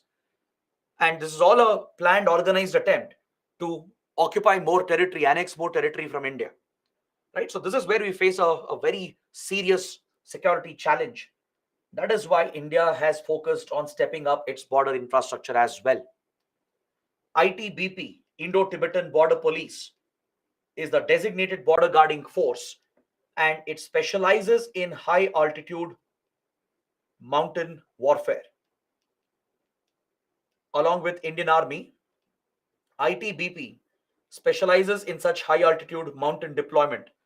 It has special skills and equipment and resources to deal with the Himalayan conditions. And it has played a big role in securing this boundary. We have improved our border infrastructure by building strategic roads. Even we are extending railway lines, building bridges and tunnels. Is that clear? Activating some old airfields as well near the disputed boundary. So all such infrastructural measures are taken up by India to improve our access and connectivity towards the border villages, towards the forward areas with China. The ITBP is mainly deploying more troops along with the right usage of technology, from satellites to drones to aircrafts. Everything is being deployed for surveillance and patrolling in close coordination with Indian Army and Indian Air Force. Right? It's not just ITBP. It needs the backing of the Indian Armed Forces and even intelligence agencies. So there is close coordination between them to secure the boundary and to constantly monitor China's aggressive activities towards the disputed border. All right? Now, India has a special program, a new program that we have launched. It's called the Vibrant Villages Program. I don't know if you guys have heard about it. Let me know in the comments if you know. Yes or no, have you heard of this program? The Vibrant Villages Program. It's part of your current affairs. I really hope most of you know. Very good. A lot of people know about it. Very few don't know. So those who don't know, it means you're not being in touch with current affairs, right? Throughout this year, this program has been in news. It's been recently launched. It was announced in last year's budget, announced in the 2022-23 budget. All right. And the program has been launched this year. It has been launched in a full-fledged manner, and the focus is providing better development in border villages along the Chinese border. Essentially along the northern border of India. The program officially does not mention the Chinese border. It mentions it as the northern border of India. So all the border villages present along the northern border, which is basically towards the Chinese border, they receive special funds. Around 4,800 crore rupees has been set aside for the program. It is a centrally sponsored scheme. It's a centrally sponsored scheme. All right. 4,800 crores has been set aside to provide better development, to improve development and governance in the border villages. Is that clear? So the focus is on improving connectivity, providing better services like water, electricity, mobile and internet connectivity, creating livelihood opportunities, ensuring the overall welfare of the region, right? So all such schemes, programs will be funded in more than 2,800 plus villages that have been chosen along this entire boundary from Ladakh all the way till Arunachal Pradesh, including all the border villages in Uttarakhand, Himachal Pradesh, and Sikkim, right? They are the beneficiaries of the Vibrant Villages program. This program will not overlap with other pre-existing programs. It does not overlap with pre-existing programs such as Border Area Development Program. This I'll explain later once we complete this chapter in few minutes. So there I'll explain what is Border Area Development Program. It's an old program which we are implementing across several borders of India. So Vibrant Villages program will not overlap with pre-existing schemes like Border Area Development Program. Now, these are the basic facts. You can learn this on your own as well from any website. But why is such a program important? That is the question. What is the significance of this program? Why should we focus on border development as part of border management? Any idea? Can someone tell me in the comments? Can you briefly explain or analyze why such a program is needed? What's the purpose? Can you give a small explanation in one line? Improve security. No, that won't improve security. To prevent migration. Pratyaksh says to prevent migration. Very good. Okay. Transport arms and weapons. Claim the area. No. Avoid insurgency. Better relationship. To exalt the influence of China. Okay. Very good. Some of you have given the right answer. See, border villages, they are important for several reasons. I'll tell you why. One, it is important to keep your border villages populated. That too, if you have a disputed border. Can you understand why? If you have a disputed border, it's important to ensure that the border villages are populated enough. That's very, very important. Because tomorrow, if your population moves out, if migration is very high due to poor development, if your villages become empty, the other country might counter your claims, set up its own villages and populate the area. Setting up human habitations is one way of claiming territory. That's exactly what China is doing. Right? I told you, China is setting up these villages, creating new villages altogether, and bringing population from other parts of the country to populate them. So India has to step up its claims as well by populating the area with better development. The idea is to arrest migration. It's not that we are going to bring population from other parts of the country. We are not like China. We don't do that. If you provide better development, better facilities, you create better opportunities for growth and welfare, right? People in these border areas will remain where they are. They will not have a need to go to other cities to find jobs, to look after their basic well-being. They can stay where they are and keep the villages populated, which strengthens our claims over the disputed border. So if you create better roads and connectivity, you provide them with better electricity, internet and mobile connectivity as well. You create more livelihood and job opportunities to drive local economy.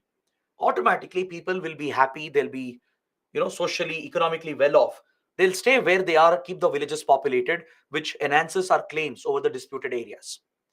It will arrest migration, right? That is one important reason.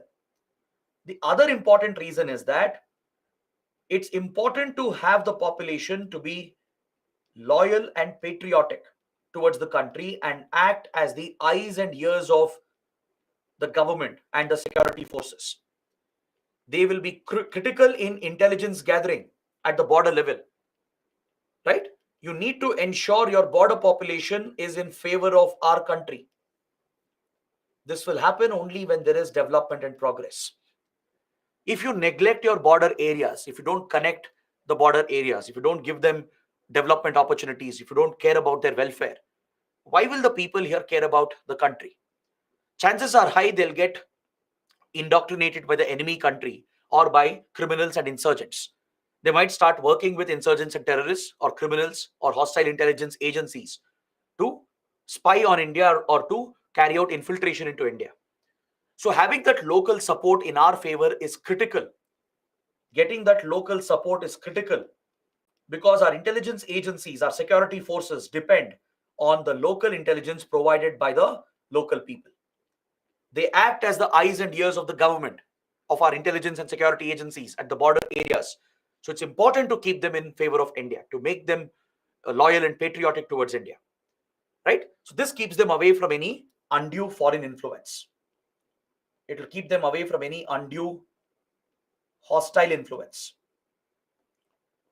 So this is the prime reason why India implements this program, the Vibrant Villages program. It's a new initiative. It will be implemented until 2025-26. All right. So during this period, the plan is to provide better welfare, better development in these 2,800 plus villages with dedicated funds of up to 4,800 crore rupees. It's specifically focused on the northern border, which means the focus is entirely on the Chinese border. Got it? So these are the various measures India has taken to enhance border security along the land borders of India. Now we are coming to the last part of the discussion. We'll look at coastal maritime security, what challenges we face and what measures have we taken. We'll also examine few other programs like Border Area Development Program, and there's another initiative that I would like to discuss at the end and close this chapter before we take a break. So just stay with me for another few minutes. We'll close this chapter and then take a short break. So we understood that we have a very long coastline at the very beginning. We have a coastline of around 7,516 kilometers, right? 2 island territories and a very, very large exclusive economic zone which needs protection, right? It's not just about the coastline. It's not just about the islands. It's about protecting our resources in the EEZ of the country, right? We have several lakh square kilometers, several million square kilometers of exclusive economic zone stretching across Arabian Sea, Bay of Bengal, and the Indian Ocean. There are plenty of resources present here, from hydrocarbons to fisheries and even precious minerals. These resources are exclusive to India according to UN clause provisions. According to UN Convention on Law of the Sea, all the resources present in our EEZ belongs to India. So it's important to patrol the EEZ, secure the EEZ, and carry out regular surveillance to ensure coastal and maritime security of the nation. And don't forget, we also have many offshore assets to protect. What do you mean by offshore assets? Any example? Can you give me any example for an offshore asset? Oil rigs. Abhijit says oil rigs. Very good. Anything else? Bridges, wind turbines. Very good. Offshore wind turbines. Yeah. Anything, any project which is located offshore, which is in the sea, right? Anything which is directly in the open sea, like oil rigs, right? In Arabian Sea, near coast of Mumbai, we have a oil rig. In Krishna Godavari Basin, we have oil rigs that have come up. There are offshore wind farms. Wind turbines are installed in the sea to generate electricity. So there are many such important offshore assets that need to be protected. Right along the coastline, there will be strategic facilities present, which also needs protection and security. Apart from the major cities we have, like Mumbai, Chennai, Kolkata, etc., there are major naval bases of India, major ports of India, which is the lifeline of the Indian economy, right? We have important power plants, including few nuclear facilities. So all these are strategic facilities of India present on the coastline. We even have a space port at Sriharikota. right on the coastline of India, right? So there are critical assets that needs protection along the coastline and also offshore in the sea. You need to protect your offshore assets like wind farms, oil rigs, or any other facilities you have set up. So this is where India faces a big challenge. The long coastline, the island territories create challenges. The geographical challenges come up, right? It's not easy to patrol and carry out surveillance in such a long maritime boundary line.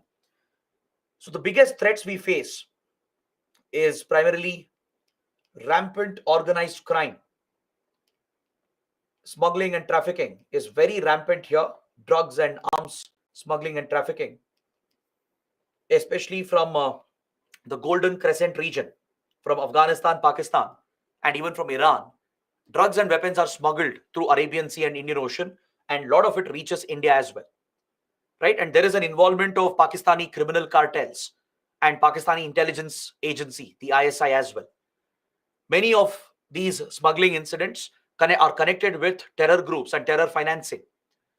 So this poses the biggest threat for us, along with piracy and terrorism. The presence of several terror groups across the Indian Ocean, from Somalia to Iran towards Pakistan, right? We saw during Mumbai attacks how the Lashkar-e-Toiba breached our maritime coastal defense and infiltrated into Mumbai, carrying out the deadly, brutal attacks against India. It was Mumbai attacks which truly exposed our weakness in maritime and coastal security. Is that clear? So today we have a much better security mechanism that has been put in place. There is a three-tiered maritime security layer or coastal defense layer which has been created. Lot of reforms happened after the Mumbai attacks. It exposed the key gaps in our maritime defense and security. So we have created a three-tiered or three-layered security architecture where the Indian Navy acts as the first layer of defense and protection. Indian Navy has the overall responsibility as well to safeguard our maritime and coastal areas. Then you have Indian Coast Guard playing a critical role in securing our coastline and maritime areas and our EEZ. It backs up the Indian Navy as well, acting as the second layer of defense. And finally, you have your coastal police stations at the state level. All the coastal states, right? They have set up coastal police stations with the required maritime capability, who form the third and final layer, the local layer, as far as maritime and coastal security is concerned. So this is the three-tiered architecture. First responsibility lies with the Navy. Primary responsibility is with the Indian Navy to safeguard our maritime coastal areas. Then comes Coast Guard and the coastal police, right? So this is the architecture we have created, along with enhancing our preparedness and infrastructure. Today, the Navy and Coast Guard are provided with all advanced resources and even weapons to safeguard the coastal maritime boundaries of India. They have access to satellites, advanced drones, advanced surveillance aircraft, such as the P-8I Poseidon. The P-8I Poseidon, which we have procured from the US, is one of the most advanced maritime surveillance aircrafts that can scan lakhs of square kilometers of EEZ to look out for any security threats. We have many smaller aircraft and helicopters as well in our fleet, like Dornier, the various helicopters that the Navy and the Air Force have, right? They play a critical role in maritime surveillance and patrolling. And the naval ships, right? The various advanced naval vessels that are deployed, the Coast Guard vessels, they all play a critical role in securing the maritime coastal areas of the country. So, apart from these designated forces, We also have a coastal surveillance radar project. It was started after the Mumbai attacks to boost our coastal defense. And all along the coastline of India, from Gujarat to West Bengal, and also in Lakshadweep and Andaman Nicobar, and even in friendly foreign countries like Maldives, Mauritius, and Seychelles. Across this territory in Indian Ocean, coastal radars have been installed by India to carry out real-time surveillance of the shipping traffic in the region. Today, India has the ability to monitor all the movement that takes place in the Indian Ocean, which helps us deal with security threats in a much more efficient manner. This is a major project of India, the Coastal Surveillance Radar Project. Right? We have set up these radars not just in India, but even in countries like Maldives, Mauritius, and Seychelles. So all the radar data is integrated into a national headquarters near Delhi at Gurgaon, known as IFC-IOR, which is operated by the Indian Navy. IFC stands for Information Fusion Center for Indian Ocean region.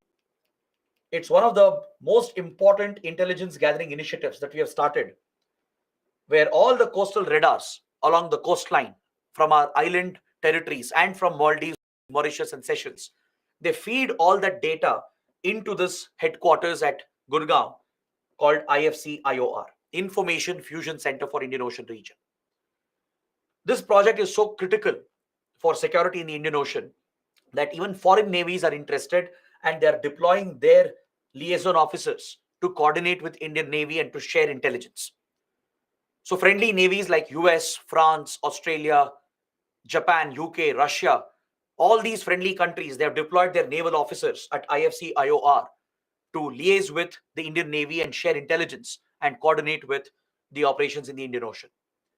Right? So all these measures have been taken. A three-layered maritime security layer has been created. There is an entire radar network with advanced deployment of weapons and technology, from satellites to drones to surveillance aircraft and helicopters. Right? The last point I want you guys to remember is that we even conduct several mock drills. Mock drills are conducted in coastal areas, and the local coastal communities, the fishing villages, they are trained by the Navy and Coast Guard and the coastal police to act as the eyes and ears of the security forces. Because maritime areas are so huge, you can't keep an eye everywhere. It's impossible. You need local intelligence coming from the local people. So the fishing villages, coastal communities are trained. Regular drills and exercises are conducted. Better awareness is spread to them. They're also given incentives to report any suspicious activity to the authorities. All right, they engage with them regularly. Coast Guard, Navy, and coastal police officials, they meet the coastal communities and fishing villages regularly. They hold these exercises and encourage them to share information. If they spotted any suspicious boat, right? If they saw any suspicious people who landed with some suspicious material, right? This has to be reported immediately. And this is part of our coastal defense, which is being put up, right? So the regular exercises, drills are conducted to spread the awareness so that they act as the eyes and ears of the security forces. All right. So this is about our coastal maritime security. Now, coming to the last point, we have discussed ICPs. I mentioned what are ICPs, why they are important. Let's talk about BADP, Border Area Development Program. And after that, there's one more important new initiative, which I'm going to discuss. Border Area Development Program was launched in 1980s to provide better development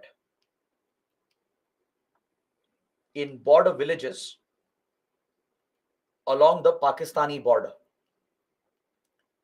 After repeated wars and conflicts with Pakistan, India realized it's important to keep the local people in our favor, to ensure that border villages and the people who inhabit the border villages, they should always be in favor of India.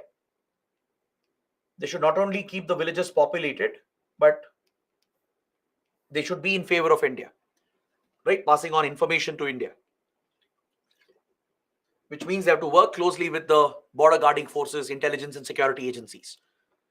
So India realized that we need to take care of the welfare, the development, well-being of these border areas, and a dedicated program was launched called BADP, Border Area Development Program.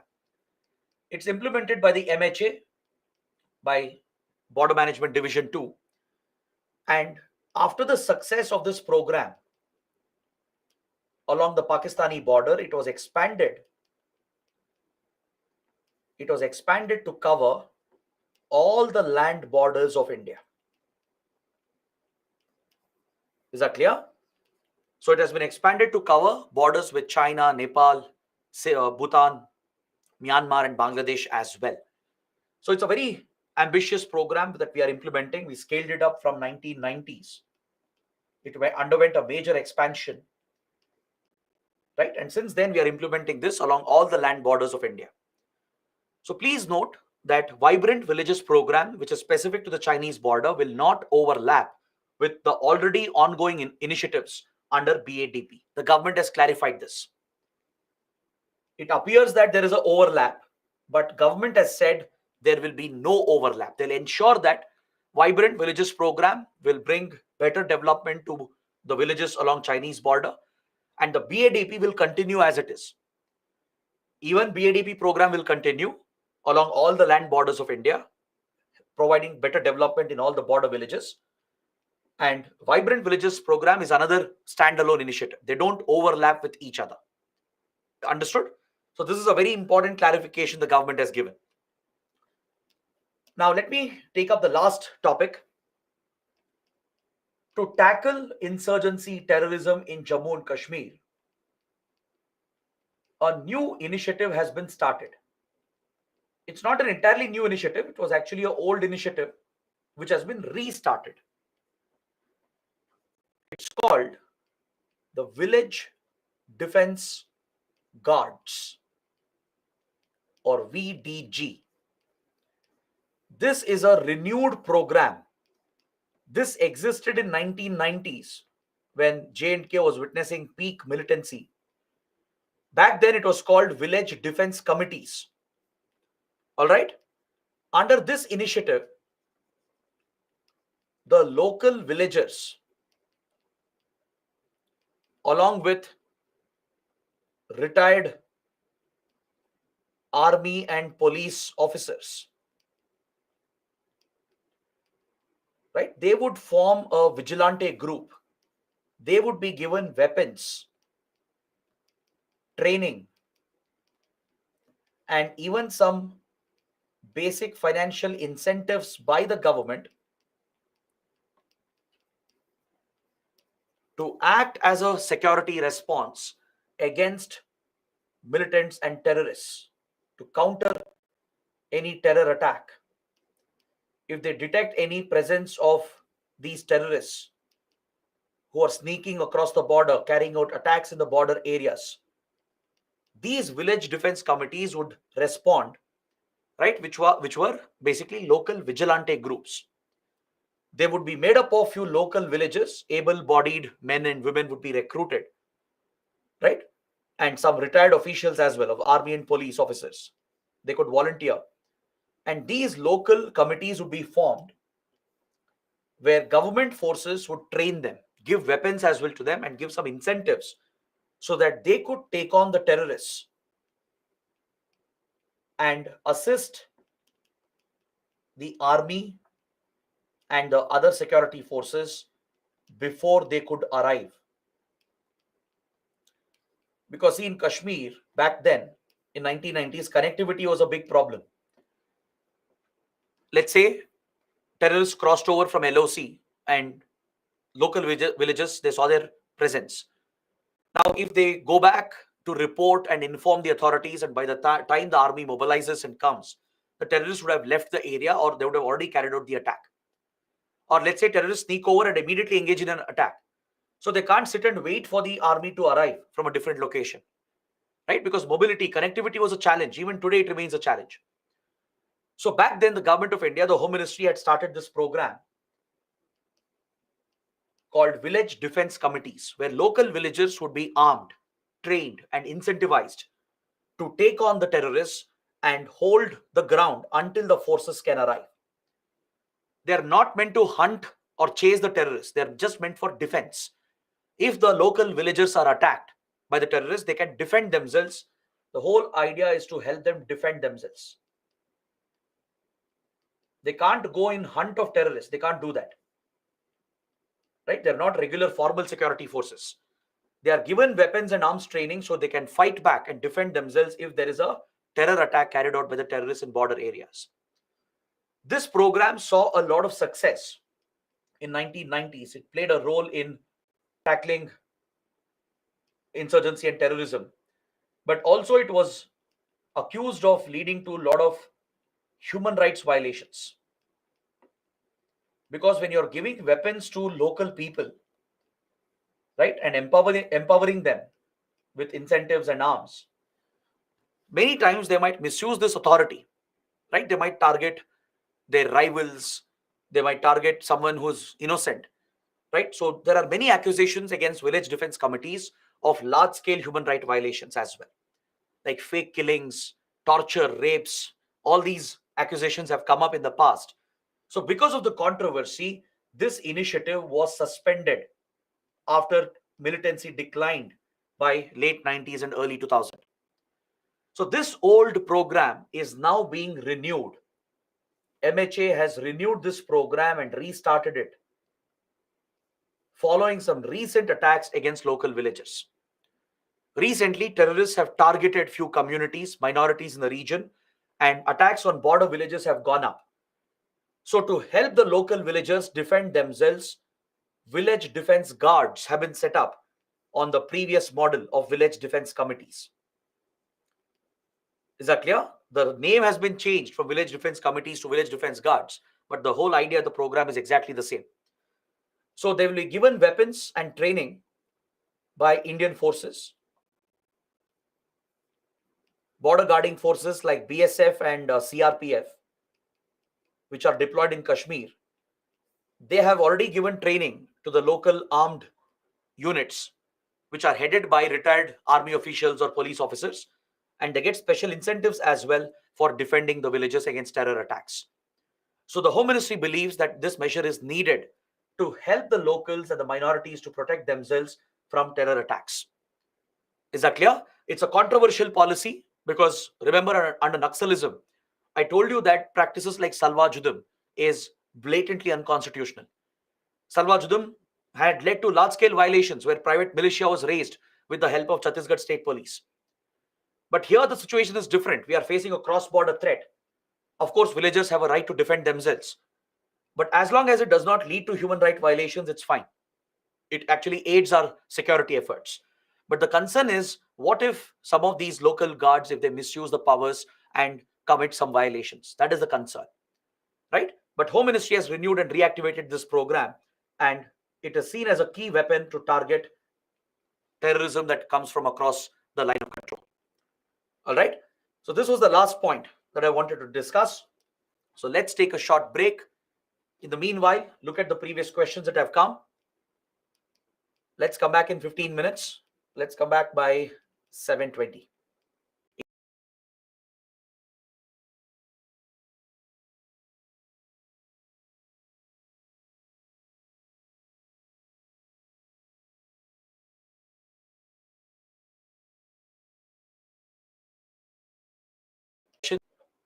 Priyanshu is asking how the border of Nepal is different from borders of Bhutan. What is the meaning of partially open border? See, between India and Nepal, we have a fully open border, as I was mentioning, meaning there are no border controls at all.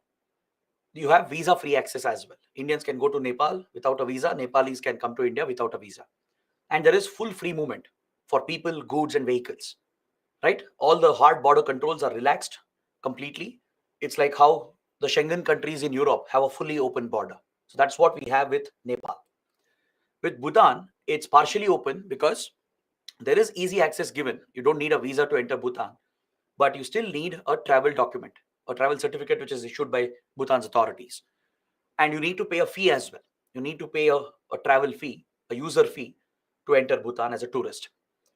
Other than that, we do have easy movement for people and goods, but there are some restrictions for border movement. So that's why it's a partially open border. Kamalpal is asking, what's the difference between BADP and Vibrant Villages program? Primary difference is where it applies. BADP applies for all the land borders of India, all the border villages, whereas Vibrant Villages program is specific to the northern border towards China. All right. And under Vibrant Villages program, there is greater focus on connectivity, more focus on livelihood creation and such developmental programs. Even BADP is the same, but the government is saying that there will not be any overlap between the two. But the major difference is where it applies. BADP covers all the border villages, but Vibrant Villages program is only for the Chinese border.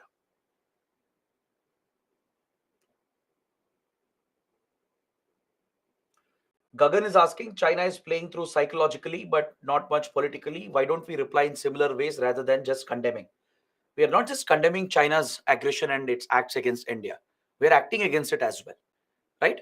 We are countering the Chinese aggression with our own troop mobilization, through our military modernization. We are bringing a lot of diplomatic pressure, right? So there are many ways through which we are tackling China. And India has done a fairly decent job, if not a great job, at least a decent job. Because please understand, China is a superior power, right? Economically and also in terms of military strength. China is vastly superior than India. So given that reality, India has done fairly well to counter the Chinese aggression.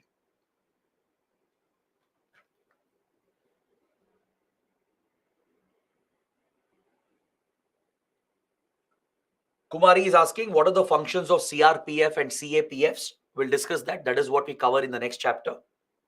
We'll talk about all the CAPFs, their role.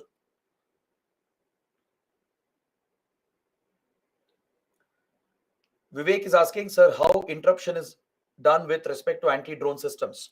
It's not interruption, it's interception, right? You intercept the GPS navigational system, right? The satellite navigation is intercepted through electronic interference. Or you hack into the radio network, disrupt the radio control between the remote controller and the drone. So by disrupting the navigation and the communication, you can bring down the drone.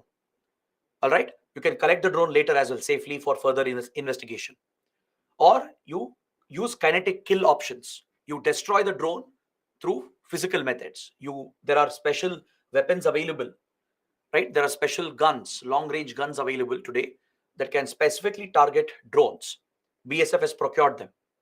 All right. And there are many such kinetic kill options as well, along with the passive options where you intercept the communication, disable the drone essentially, and bring it down safely. So these are the different methods we are using to counter the drones.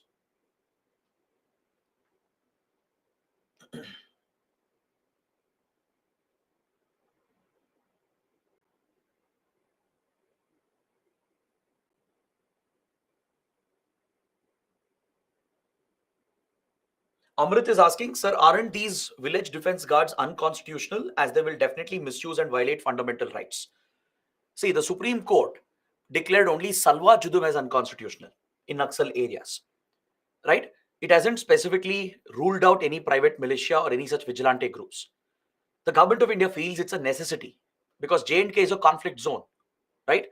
And there is a direct external involvement from across the border. With Naxalism, the case was different. Naxalism is largely a internal threat where domestic actors are involved. So in the case of Salwa Judum, the Supreme Court took a stand that any such private militia sponsored by the state is unconstitutional as it leads to human right and fundamental rights violations.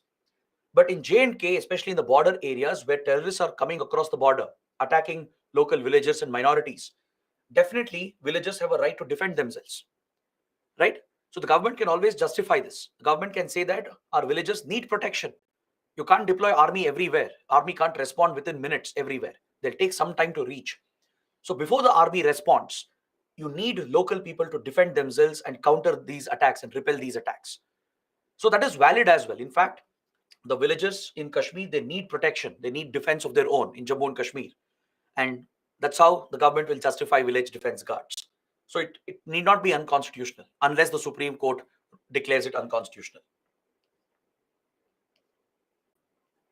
All right. So guys, these are the questions. Now, please take a look at the previous mains questions. Again, as I've told you before, internal security questions are very easy, very simple to answer. You just need good, solid understanding of the concepts along with current affairs. Look at this first question. How far are India's security challenges linked with border management, particularly in view of the long porous borders with most countries of South Asia and Myanmar? This is a very broad question covering all the land borders of India, how they are porous in nature, and how it creates security threats for India, and why border management is important. That is exactly what we discussed today, right? I explained the different threats we face from across the borders. So you can start out by explaining how internal security challenges in India are coming from across the border. Talk about organized crime, cross-border infiltration of terrorists, right? Mention all these points and explain why border management is significant, why border security, border development is important, and then talk about the various borders of India. A brief discussion pointing out that our borders with Nepal, Myanmar, Bangladesh, Pakistan, they're all porous from where we are facing many cross-border threats. And then you can explain what India is doing to counter these threats. Next, look at this question. India's proximity to two of the world's biggest illicit opium growing states has enhanced her internal security concerns. Explain the linkages between drug trafficking and other illicit activities such as gun running, money laundering, human trafficking, and what countermeasures should be taken to prevent the same. Basically, the question is talking about Golden Triangle and Golden Crescent, right? It's referring to Afghanistan and Myanmar from Golden Crescent and Golden Triangle. How India is sandwiched between these two illicit opium producing hubs, which enables organized crime and terrorism against India. So you can draw a rough map if you want, showing how India is sandwiched between Golden Crescent and Golden Triangle, and how Afghanistan and Myanmar are the hubs of drug production. Then explain how these criminal cartels are involved in arms trafficking as well, how they are connected with money laundering networks and terror and insurgent groups. So talk about these linkages, the connections between organized crime and terrorism, right? So discuss all the security threats and finally the measures needed to counter them. How can we tackle these threats by improving border security, border management? How can we improve intelligence gathering as well to counter these threats? So discuss all these measures and that completes your answer. Now look at this question from 2020. Analyze internal security threats and trans-border crime with the borders of Myanmar, Bangladesh, and Pakistan, including the line of control, and also discuss the role played by various security forces in this regard. Such a simple question. You just break down your answer into three parts. First, talk about Myanmar, explain the border challenges, the complex geography, the security threats. Do the same for Bangladesh and Pakistan border, considering LOC as well, not just the international border. So once you explain all the threats, including organized crime, then discuss the role of the security forces, the role of Assam Rifles, the role of BSF, and our intelligence agencies. So talk about that, mention what challenges they face, what measures are they taking to counter the threats, and that will complete your answer. Again, look at this question. For effective border area management, discuss the steps required to be taken to deny local support to militants and also suggest ways to manage favorable perception amongst locals. This is about creating a positive perception amongst locals. So border development is the focus here, right? Developing border areas, boosting local border economy, and providing better welfare is the best way to win local support, to win the favor of locals. So mention examples of BADP program, the Vibrant Villages program, how India is trying to create positive perception in border areas. It also means you have to reduce any human right violations being conducted or being done by the forces as well. Because if there are any human right violations happening, even if there is few cases, that is enough to create a divide between locals and the security forces. So we need to ensure there are no human right violations happening in these areas. And at the same time, we need to develop these areas, provide for better opportunities and growth. So that is the theme of this discussion. Focus entirely on border development. So that is the kind of questions you expect here. Very simple, very straightforward. You just need the basic conceptual knowledge with some current affairs. So with this, let's get into the last chapter. Security forces of India, security agencies of India. We have to study their role and mandate. This is a very dry area, meaning it's a very static area. not much analysis available here, right? It's all about the facts. So in that regard, it becomes a very dry topic, right? But I'll try to make it as interesting as possible. I'll try to include analysis wherever necessary. I'll try to bring in some current affairs as well wherever it is needed. So there are many security forces and security agencies in the country. So we will look at them briefly. We'll look at some armed forces as well. We'll look at some issues related to armed forces and defense reforms. And we'll look at the civilian agencies as well, including intelligence and law enforcement agencies. The best part is that we've already covered some of them. Like we've discussed about NIA, National Investigation Agency. We've discussed about Enforcement Directorate. We have a fair understanding of our border guarding forces like BSF, SSB, ITBP, etc. Right? We have spoken about CRPF as well. What is the role of CRPF in our internal security? So we just have to collect these points again and have a structured discussion regarding these forces and agencies. So we can divide our security forces and agencies into these different categories. First, you have your armed forces, the military forces of India, the Indian Army, Navy, Air Force, and Coast Guard. All right, the land, sea, and air-based military forces. Coast Guard is usually a paramilitary force. It's not technically an armed force. Other countries, they treat Coast Guards as paramilitary organizations. But in India, we have set up Coast Guard as a defense force, as an armed force itself. It's set up through a Coast Guard Act passed by the Parliament, which has set up Coast Guard as another armed force of India, as a defense force of India. So these are the major armed forces we have: the Army, Navy, Air Force, and the Coast Guard. And they all function under which ministry? The Armed Forces of India. They function under which ministry? Very good. Obviously under the Defense Ministry. These armed forces are under the Ministry of Defense. Got it? Now, what is the role of armed forces? The armed forces deal with your external threats. It's your armed forces which fight wars against enemy countries.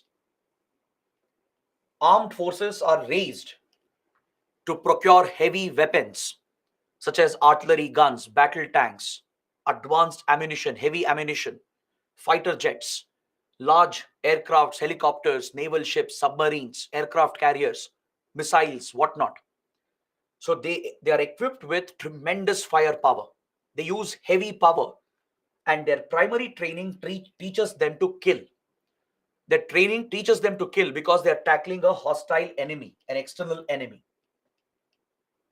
Right? The training of the armed forces, the equipment they carry is entirely different from your police and paramilitary forces. Understood? This is the fundamental difference you should understand. If you look at your paramilitary, if you look at your police and civilian forces and agencies, right? They are all trained differently. They are equipped differently. Police and civilian law enforcement agencies and intelligence agencies, right? They are mainly trained to be more sensitive, especially if you look at your state police. Let's say you just look at your state police forces, right? They are more sensitized and they are trained to use force only as a last option, as a last resort. You would have noticed this as well in real life, because whenever there is a law and order security situation in your city, in your towns, police forces, they don't go open fire immediately, right? They try to handle the situation through various other methods. They open fire only as a last resort. They use force only as a last option. All right. So police forces are more sensitized. Your police forces are law enforcement agencies responsible for enforcing the law. So as part of this role, they take up investigation and they also try to uphold law and order, public order. This is the primary role of your police forces. Got it? Police forces are law enforcement agencies, essentially, at the state level. Even if you take central police forces, right, they do the same. You take your border guarding forces to an extent, your central investigating agencies. Primarily, they are involved in investigation, and some are involved in law and order, in maintaining public order. So this is where I come back to my point. We had discussed about some civilian agencies in previous chapters as well. I had mentioned that in civilian agencies, there are two types. You have your intelligence agencies, you have your law enforcement agencies. Intelligence agencies, they only collect intelligence. They collect secret information. They run covert operations like RAW and IB. They're all manned by civilian officers. They're drawn from IPS and other police forces. So they're all your civilian officers. Similarly, law enforcement like NIA, CBI, your state police, they're all dealing with law enforcement. They're enforcing some law, right? Again, they are manned by civilian officers. But your state police in particular, as they handle both investigation and law and order, they are more sensitized. They're more sensitive to people's concerns. All right? They are more bothered about, protection of human rights as well. They use force only as a last resort, as a last option. So this is how our primary law enforcement, intelligence, and civilian agencies are categorized. Now, paramilitary forces are somewhere in between. They bring a mix of armed forces and your police forces. They are somewhere in between the two. They bring the sensitivity of your police and limited usage of force. They use only necessary force as required. All right? But they are very well trained and well equipped, just like the armed forces of the country. That's why they are like a fusion of your armed forces and your police forces. They bring the sensitivity of the police, but they are better trained, better equipped than your police. They're almost trained and equipped on the lines of your armed forces. So these paramilitary forces, they play a variety of role. In India, we call them CAPFs, Central Armed Police Forces. Just like there are state police forces under the state governments, the central government under MHA also administers several central armed police forces, which are technically paramilitary organizations. They are a mix of your military forces and your police forces. So this includes border guarding forces like BSF, SSB, ITBP, Assam Rifles, etc. and other forces like CISF, CRPF, and even your National Security Guards, NSG. These are the CAPFs under the Home Ministry, directly under the Home Ministry. Whereas under Defense Ministry, we have these armed forces which primarily fight wars for India, which look after the external security of India, and they are trained to kill. They're trained to target the enemy. They are very well equipped with heavy weapons. They're trained to use heavy force. And using force comes naturally. It becomes the first option for armed forces. That's why armed forces are usually used only against external threats, not against internal threats. Because when heavy weapons and force as an option is used, it will lead to a lot of human rights violations and collateral civilian damage. That's why, as much as possible, we don't use armed forces for internal conflicts. Like Naxalism, for example. To fight Naxals, we have never deployed Indian armed forces. Right? We are using only paramilitary and police forces, as they'll be slightly more sensitive. They'll use limited force that reduces human rights violations.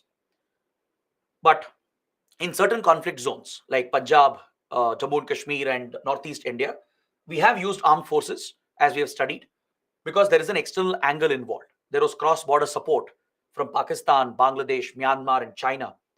And given the cross-border support coming in, the armed forces have been used, like Indian Army. Right? It's deployed in counter-insurgency, counter-terrorist operations in Kashmir and also in Northeast India.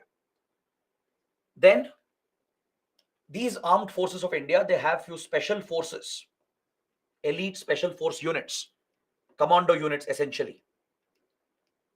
I explained what are special forces while discussing the Cobra battalion of CRPF, right? How special forces are different from your regular forces, how they operate.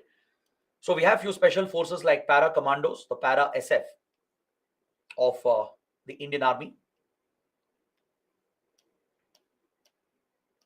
The para commandos of the Indian Army.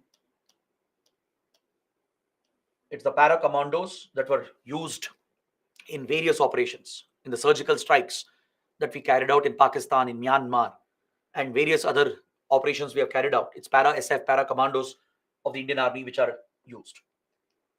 Then you have the Marcos or Marine Commandos of the Indian Navy, which is an elite special force unit of the Indian Navy. All right. Then Indian Air Force has the Garud Commandos. And we have another elite special unit called SFF, the Special Frontier Force, that functions as the armed branch of RAW. All right, these are the special forces of India. Then we have various central intelligence agencies, all civilian intelligence agencies,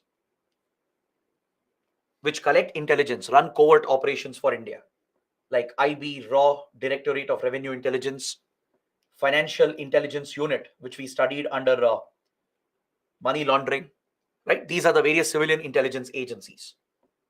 We also have few central investigating law enforcement agencies like NIA, CBI, ED, Narcotics Control Bureau, etc. Got it? So this is how we can categorize the different security forces and agencies of India. There are few armed forces, which are military forces. They have their own special force units as well, right? They all come under the Defense Ministry, almost all of them. But SFF is a special unit which is under RAW.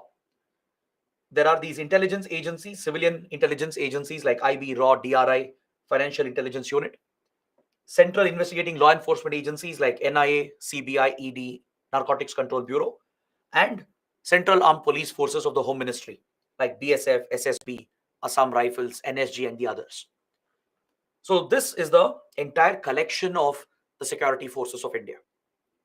Now that you have a basic idea about how we categorize them, let's look at them one by one. I'll start with Indian Armed Forces. But of course, you don't have to mug up any facts or details about Indian Armed Forces. This is not your grade B exam or SSC exam, where you have to study about the different military bases of India, the various ranks in the Army, Navy, and Air Force, the various commands we have. Those factual details are irrelevant for UPSC exam. All right. So what we will focus upon under armed forces would be the topic of defense reforms. Recently, we have carried out some major defense reforms in 2018 and 2020. Some very big changes have been introduced, and many more changes are going to happen in the coming years. So we will concentrate on defense reforms. We'll understand what reforms are being proposed, what reforms have already been initiated, and how it improves our external security environment, how it improves the capabilities of our Indian Armed Forces. So as part of this discussion, we will talk about a very, very important position that was recently set up called the CDS, the Chief of Defense Staff. It's a new role which was set up and created by the government of India. It was a major reform that was launched in 2019. And this office, this particular role, was first occupied by General Bipin Rawat, the former chief of the Indian Army. But unfortunately, General Bipin Rawat lost his life due to an air crash. His helicopter crashed near Ooty, where there is a major military base. And India's first CDS, first ever Chief of Defense Staff, lost his life. So after several months of having a vacuum, like this position was not filled for several months, now recently the government has again appointed a CDS, the second Chief of Defense Staff of India. Do you know who's the present CDS? Very good. General Anil Chauhan. The current CDS is Anil Chauhan, again from the Indian Army. Right? General Anil Chauhan is the Chief of Defense Staff for India right now. So what is this role? Why is it so important? Why am I taking up this topic at the first? So let me explain this. I'll open a new slide altogether I've given all the necessary points in the slides. You can go through that later. But I'll open a new slide and I'll explain all the details. The same details, I'll explain that. We'll have an analytical discussion because this is a very, very important topic. I feel a mains question can definitely come from here. Is that clear?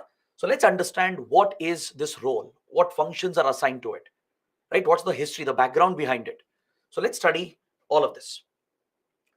The CDS, the Chief of Defense Staff. The CDS would be the highest ranking military officer in the country. That is one important point you need to remember. Just like Cabinet Secretary is the highest ranking civilian bureaucrat, similarly, the CDS on the military side would be the highest ranking military officer in the country. Is that clear?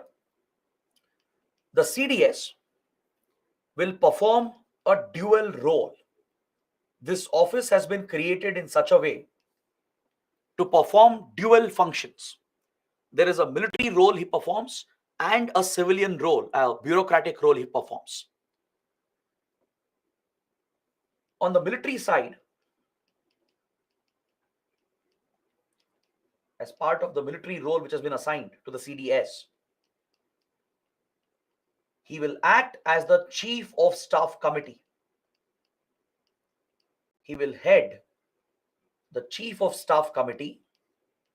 He will be the chairman of the Chief of Staff Committee, which brings the three service chiefs together. The service chiefs, the Chief of the Army, Navy, the Admiral of the Navy, and the Air Marshal of the Indian Air Force, they come together to form the Chief of Staff Committee, the Chiefs of Staff Committee. It's a platform where the service chiefs can coordinate. They can work together, build synergies, plan together, right? And build this interoperability between the three different forces. Now, previously, the Chiefs of Staff Committee had a different structure altogether, and it was a problematic structure. In fact, for many years, we didn't even have the Chiefs of Staff Committee. This was set up after the Kargil War. But the arrangement which we had was ineffective. So that is why these changes have been made, where the CDS becomes the chairman of Chiefs of Staff Committee, and all the three service chiefs will come under him in the Chiefs of Staff Committee. So to understand more about this, you need to look at the history of the Chiefs of Staff Committee. What is this platform or body? What does it do, right? And what problems did we have with this setup, and why this change has been done? See, the armed forces, if they operate independently, if they plan separately on their own, if they procure weapons on their own, and if they don't coordinate with each other, it will end up as a defeat for the country. Our operations, military operations, will never be effective, and there will not be any synergy between them. In today's world, any war is not just about a land war or a naval war or a aerial war. Today, it's a integrated warfare environment that we are witnessing, right? Where all the branches of the armed forces get involved, and you see a tri-service operation where all three forces might be operating parallelly and together in the same battlefield. So this requires tremendous amount of planning, resource allocation, weapons procurement, and building those synergies and bonds between the three different forces. Or else all the three will operate in their own silos, in their own independent units, causing a very tunnel, narrowed vision, which will not fulfill the national interest of the country. So it's important to drive the three forces together, bring them together to ensure they operate together as one unit, right? So prior to the 1990s, we didn't have such an arrangement. The forces were largely independent on their own until 1970s, 1980s. The army was separate, navy was separate, air force was completely separate, right? They would look after their own procurement. They will have their own plans, strategies, trainings, recruitment. So this leads to a lot of wastage of money as well. A lot of money will be spent on similar equipment, causing overlap in defense procurement. That's a waste of taxpayers' money, right? It compromises planning and joint operations. And also, given the nature of threats for India, the army had always become more dominant compared to navy and air force. This has always been a complaint, that army has always got more preference, more funds, better access to weapons and resources compared to Navy and the Indian Air Force. Right? Of late, Navy also has started getting priority because of the maritime threats, but Indian Air Force often feels neglected. So to solve such issues between the forces, to drive them together, to operate together, you need a platform where the three service chiefs can come together. This platform is your Chiefs of Staff Committee. All right. Now, this was recommended by Kargil Review Committee and group of ministers as well. All these important committees had recommended such a platform. In fact, this is a standard practice in all the major military powers. You look at US, China, Russia, or all the big European powers as well, right? They all bring their armed forces together, especially the service chiefs together under such a committee where they will come under one unit to plan and strategize and organize together. But usually in other countries, this committee will be headed by a higher ranked officer. All right. Apart from the Army chief, Navy chief, and Air Force chief, who are all of a similar rank. By the way, they're all of a similar rank. Above them, there would be one higher ranked officer who would be the chairman, the chairperson of the Chiefs of Staff Committee.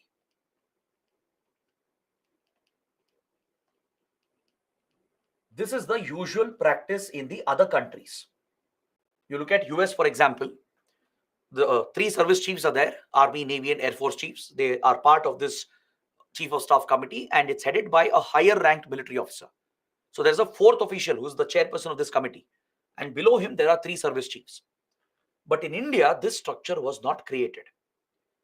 Because of the rivalries and jurisdictional conflict between the three forces, they opposed another higher ranked military officer. The armed forces were opposed to it. Even the Naresh Chandra task force,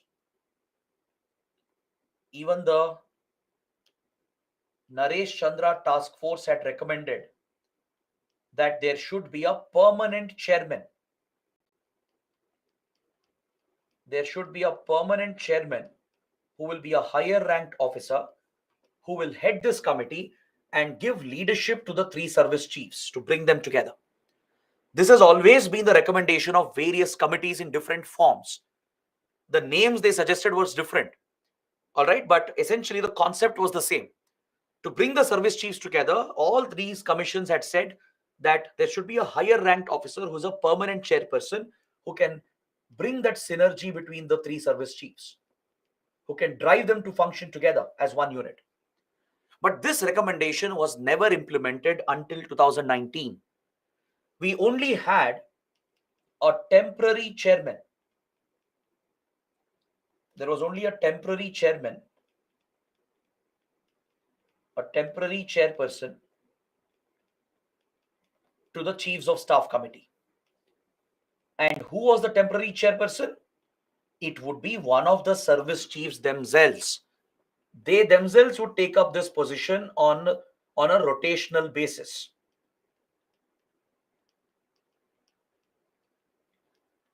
For a few months, Army chief himself would become the Chief of Staff Committee's chairperson. Later, Navy chief would take that role. And later, Air Force chief would take that role. And it was rotating between them. So only three service chiefs were part of the Chief of Staff Committee. There was no higher ranked officer who was a permanent chairperson. This was seen as a critical flaw in the structure of our armed forces at the very top level, at the highest level. Because globally accepted standard is that you bring the three service chiefs together and you put them under a higher ranked officer, right, who will drive that synergy between the forces and also acts as a single point advisor on all military matters to the government. In India, we never had that arrangement. Even though Chiefs of Staff Committee was created following the recommendations of these committees, it did not have a permanent chairperson. The service chiefs themselves were occupying the chairperson's role as a temporary position, that too on a rotational basis. So when you have such an arrangement, you can never resolve the inter issues that exist between the three forces. The jurisdictional conflict, the overlap in procurement, the lack of synergy in planning and in strategies, that could never be resolved when you don't have a higher ranked officer who's a permanent chairperson of this committee. So finally, this change has been introduced where the CDS now becomes this permanent chairperson. All right, as a higher ranked military officer who is ranked above the Chief of Army, Chief of Navy, and Chief of Air Force, he becomes the chairperson of Chiefs of Staff Committee and drives this synergy between the three forces. All right, the goal of CDS, the primary goal given to CDS, is to build jointness amongst the forces, ensure they can operate together in a tri-service environment, ensure that military procurement, planning, even recruitment, training is all streamlined without overlaps. What's the point of having different training academies? What's the point of procuring same weapons and fighting over it? For example, if you look at Army and Navy, they have their own air units. They have their own mini air forces, right? Navy has aircraft carriers, fighter jets, and helicopters of its own. Army has an Army aviation unit that provides helicopter support for transport and even for ground attack. But Indian Air Force operates the entire fleet of aircrafts, and it's responsible for air defense and aerial operations. So Indian Air Force always has this complaint that Army, Navy are building mini air forces, which undercuts the role of the Indian Air Force. What's the point of procuring the same platform for all the forces and wasting the taxpayers' money? Recently, we procured the Chinook helicopters from US, Apache helicopters from US. So over the Chinook and Apache helicopters, a conflict broke out between Indian Army and Indian Air Force. Both of them wanted these helicopters. Finally, the government ordered a bigger consignment and divided that between Army and Indian Air Force. Right? Similar issues have come up with Navy and Indian Air Force as well. So because of the overlap involved and common platforms that are used, if you don't build synergy, if you don't build the jointness in planning and operations, it leads to unnecessary wastage. The overlaps will lead to wastage of money. It will delay procurement as well, increasing tensions, conflicts between the forces, right? So that is the primary role of CDS, to address these issues, to streamline defense budget, ensure there are no overlaps, ensure that the defense spending is optimized and jurisdictional conflicts don't come up between the forces and they operate as one entity.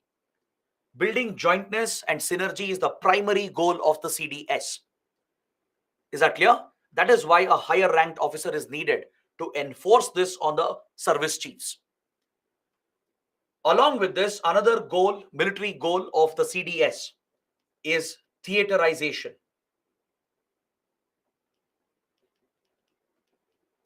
Or creation of joint commands or unified commands.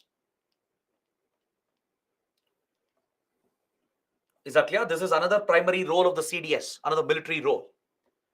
Apart from building jointness and synergy and reducing overlap and optimizing the budget and streamlining procurement, the other major role of CDS as the permanent chairman of Chiefs of Staff Committee is to drive theaterization of Indian military commands, to create more joint commands and someday ensure there are no separate forces like Army, Navy, and Air Force.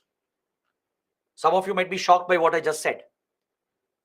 And trust me, this is true. In a few years, India will not have an army, we will not have a navy, we will not have an air force. Instead, we will have joint military commands for different theaters of conflict. We are going to completely restructure the very armed forces of India. This is the model followed by most of the big military powers. All right? There is no need to have separate units, which is causing wastage of funds, poor planning, lack of coordination. Instead, for different theaters, there will be unified commands and joint commands, which we call as theaterization. For different theaters of conflict, right, we will set up these joint commands that will operate as one single force. We will merge the Army, Navy, and Air Force. This merger is going to happen very soon, in a few years. Hopefully within a decade, this is going to happen. Let me tell you how this will work. Right now, you have a separate army, a separate navy, separate air force. Their roles will definitely overlap, correct? With regard to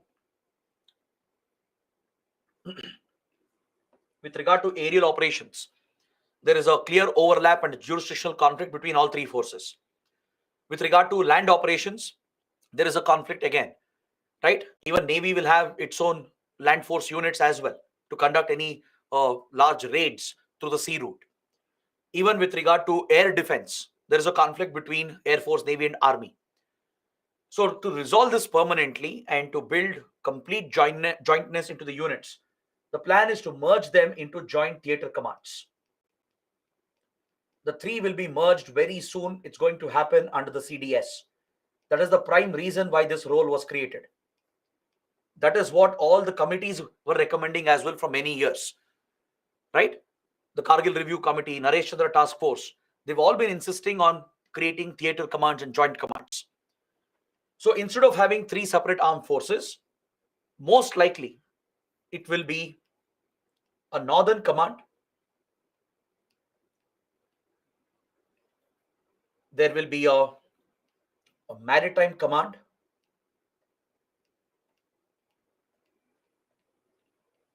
a separate air defense command,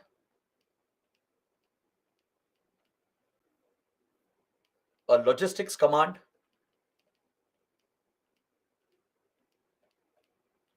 all right? So something like this will be implemented very, very soon. The three forces will be merged. The Northern Command will look after all the operations against Pakistan and China. The Maritime Command will look after all the naval operations of across the Indian Ocean region. It will merge the assets, the soldiers and the military weapons, the assets they have, everything will be merged into these command units. Understood? All air defense systems will be merged to provide a single unified command for air defense to protect the airspace of India. Separate logistics command is likely to come up to handle all the logistics for the armed forces, like transportation, rations, clothing, right? And all the other logistics. Everything will come under a single unified command. So this is the goal. This is just the rough idea I'm giving you. It need not be exactly the same because we still don't know how exactly India is going to proceed with this. Very soon, the plans will come out in the public domain. You will see that such unified commands would be formed by merging the Army, Navy, and Air Force. So these separate forces will not exist in a few years. So the soldiers and the weapon systems will merge, right, causing the creation of these unified commands that look after specific theaters of operation. Pakistan and China are specific theaters.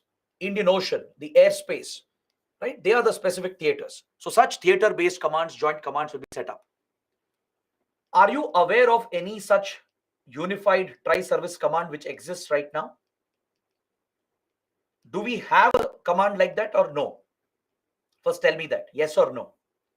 Does India have any tri-service command as of now? Okay, some are saying yes. Then which are they? Which are those? Which are the joint commands we have? The tri-service commands. Very good. The unified command at Andaman Nicobar.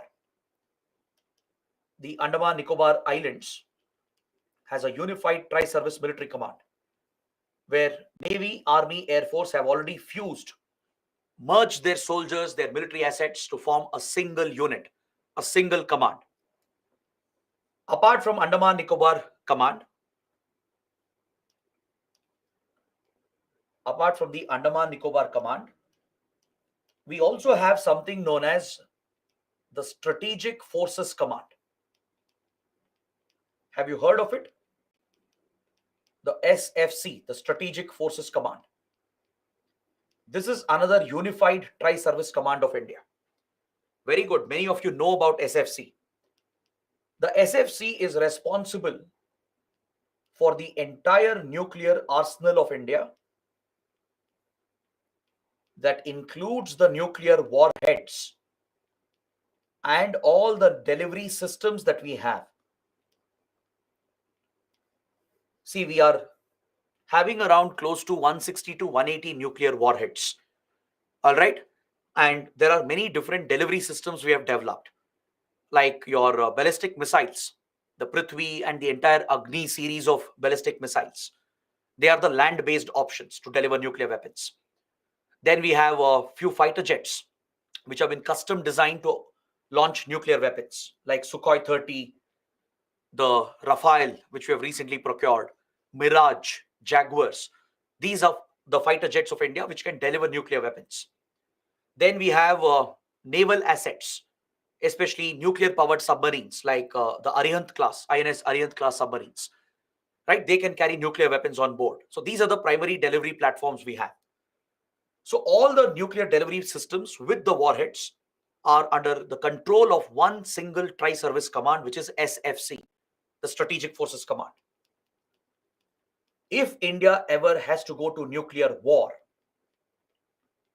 if we have to ever launch nuclear weapons, it will be carried out by this command, which is a fusion of the Army, Navy, and Air Force.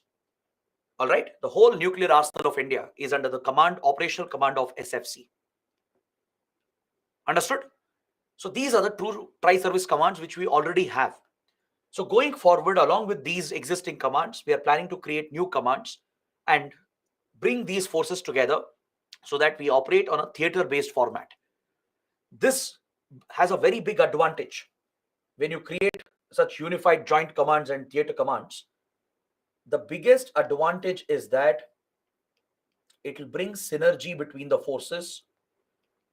It will bring operational efficiency. It will minimize overlaps and optimizes your defense budget. Defense spending can be optimized. Different forces need not spend money on the same kind of equipment and waste the taxpayers' money. They need not fight over control of these important military assets, leading to jurisdictional conflicts. These jurisdictional conflicts between Army, Navy, Air Force delays procurement as well, right? So all these issues can be resolved by forming joint commands and theater commands like this. Is that clear? So driving this initiative of theaterization, of forming such unified commands, is the primary role given to the CDS. As the highest ranked military officer in the country and as the permanent chairperson of the Chiefs of Staff Committee, he will not only bring synergy and jointness between the three armed forces, he will also drive theaterization and creation of such joint unified commands. This is the primary military role of the CDS. Got it? Along with that, the CDS will also be the single point military advisor to the government of India.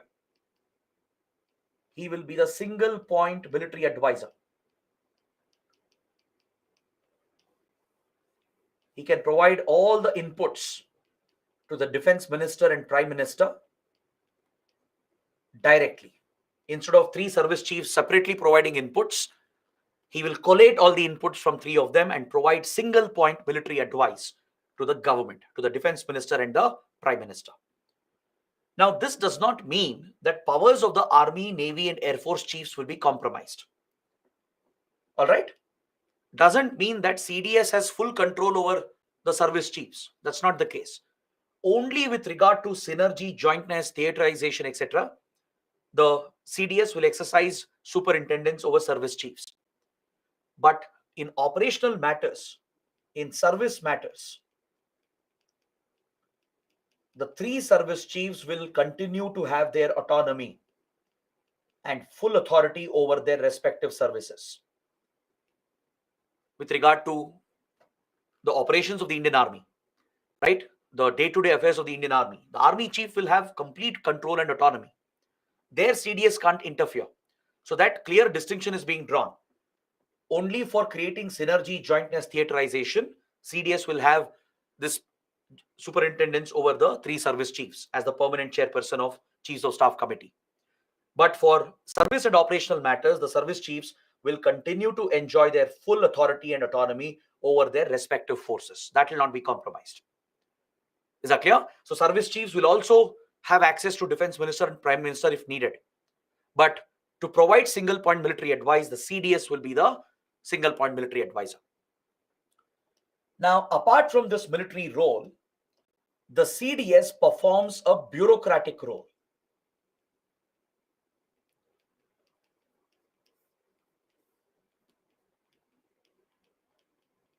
He is the secretary to a newly created department, the Department of Military Affairs. It's a newly established department within the Defense Ministry. Is that clear? When the CDS role was created, parallelly, this new department was set up in 2019. Within Defense Ministry, there are different departments, right? And one new department which has come up is the Department of Military Affairs, and the CDS will be the secretary. As a military bureaucrat, he'll function as a secretary of this division to look after planning, procurement, and to build closer relationship with the civilian bureaucracy. Because in Defense Ministry, you have civilian bureaucrats. You will have IAS officers. You will have officers from Indian Defense Account Services, right? There could be IPS or IFS officers deputed as well in Defense Ministry. They're all civilian bureaucrats. Usually, one challenge in the Defense Ministry is about bridging the gap between military officials and civilian bureaucrats. Since they have different objectives, they have different vision, there is always a conflict between civilian bureaucrats and military officials in the Defense Ministry. It leads to a clash within the Defense Ministry. It affects procurement process, delays procurement, because sometimes military requirements are not well understood by civilian bureaucrats. And military officials will not understand the constraints of a civilian administration, right? The budgetary constraints, the accountability that is needed.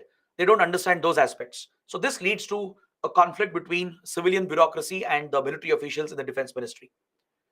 So to improve the relations between the civil military officers and to streamline planning procurement in the Defense Ministry, the CDS performs a bureaucratic role as the secretary to this new department, the Department of Military Affairs. Is that clear? That is the dual role of the Chief of Defense Staff. And in this capacity,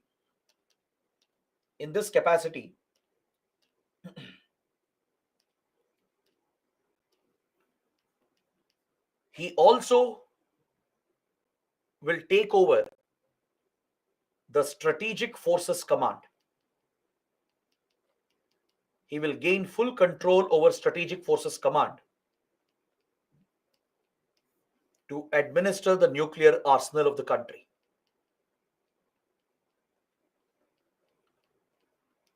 Is that clear? Currently, the SFC is headed by a high-ranked military officer, either from Army, Navy, or Air Force. Even that is held on a rotational basis. So after the role of CDS was created, the SFC will directly come under the CDS. CDS will exercise direct operational control over SFC. As a single point military advisor to the government, CDS will play a direct role in the operationalization of India's nuclear doctrine. So these are the various key roles that the CDS will be performing. And that is why this is such a big defense reform, right? It builds greater synergy and jointness, brings the three service chiefs together. As a higher ranked military officer, he can drive jointness as the permanent chairperson of the Chiefs of Staff Committee. He can plan for theaterization and creation of joint commands in the coming days and reduce overlaps and unnecessary expenditure and streamline procurement, right? Even recruitment and training can be streamlined. That's another key area. Recruitment and training can also be streamlined further to reduce any unnecessary expenditure and bring more efficiency into our armed forces. So such joint theater commands might come up, and the CDS, as a single point military advisor, will head the Strategic Forces Command and look after the nuclear arsenal as well. and also performs a bureaucratic role in the defense ministry, inside the defense ministry, in this new department, the Department of Military Affairs, as the secretary, to drive closer ties between civil military officials and to streamline planning and procurement within the defense ministry. So this is essentially the role and functions of your CDS. It's a very, very important topic. There can be a mains question here asking you the role of CDS, the functions of CDS, and how it marks a major defense reform in India. Is that clear? So all these points are listed in the subsequent slides, which you can go through later. In the next 7 or 8 slides, I have listed down all the same points in a detailed format. You can take a look at it. But the explanation I've given you, the analysis, will help you write an answer to such a question which might come up in internal security. All right. Now, I think we have 10 more minutes. We can look at 2 topics and then we can close for today. In 2018, another major reform was introduced. A few new agencies were created, which was based on recommendations of Naresh Chandra Task Force and Kargil Review Committee. These important committees had few other recommendations as well to deal with space warfare, to deal with cyber warfare, to deal with special operations. These committees had recommended a Defense Space Command as a separate armed force, a separate armed unit for space warfare. They had recommended a similar cyber command for cyber warfare. They had also recommended a joint special operations command to bring all special forces together under a single unified command. These were important recommendations of Naresh Chandra Task Force, which had been suggested by Kargil Review Committee as well. All right. These recommendations have been partially implemented right now. In a way, partially the recommendations have been implemented. These dedicated units have been set up in 2018. We have a Defense Space Agency today. There is a Defense Cyber Agency, which we studied under cyber security. We also have a Special Operations Armed Forces Special Operations Division, which has come up. But it's a partial implementation because the recommended command status has not been given. Command status will give more autonomy, more independence to these units. Just like Strategic Forces Command, Andaman Nicobar Command, if Space Cyber Command had been set up, Special Operations Command had been set up, they would have command status, meaning they would have more autonomy and more authority. But right now, what the government has set up in 2018 is a partial implementation of these recommendations. Without giving command status to them, separate agencies and divisions have been created at least. Is that clear? But still, it is a major defense reform. Today, a dedicated defense space agency has come up to look after space warfare, which has become a reality in today's world. Right? We have many space assets to protect. Essentially, our satellites, which is the backbone of our economy and national security. We need to defend and protect our space assets, primarily our satellites.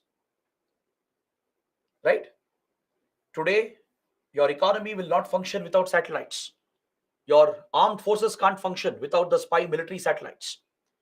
They are the backbone of the country's economy and national security. So it's important to protect those assets. There is militarization, weaponization going on.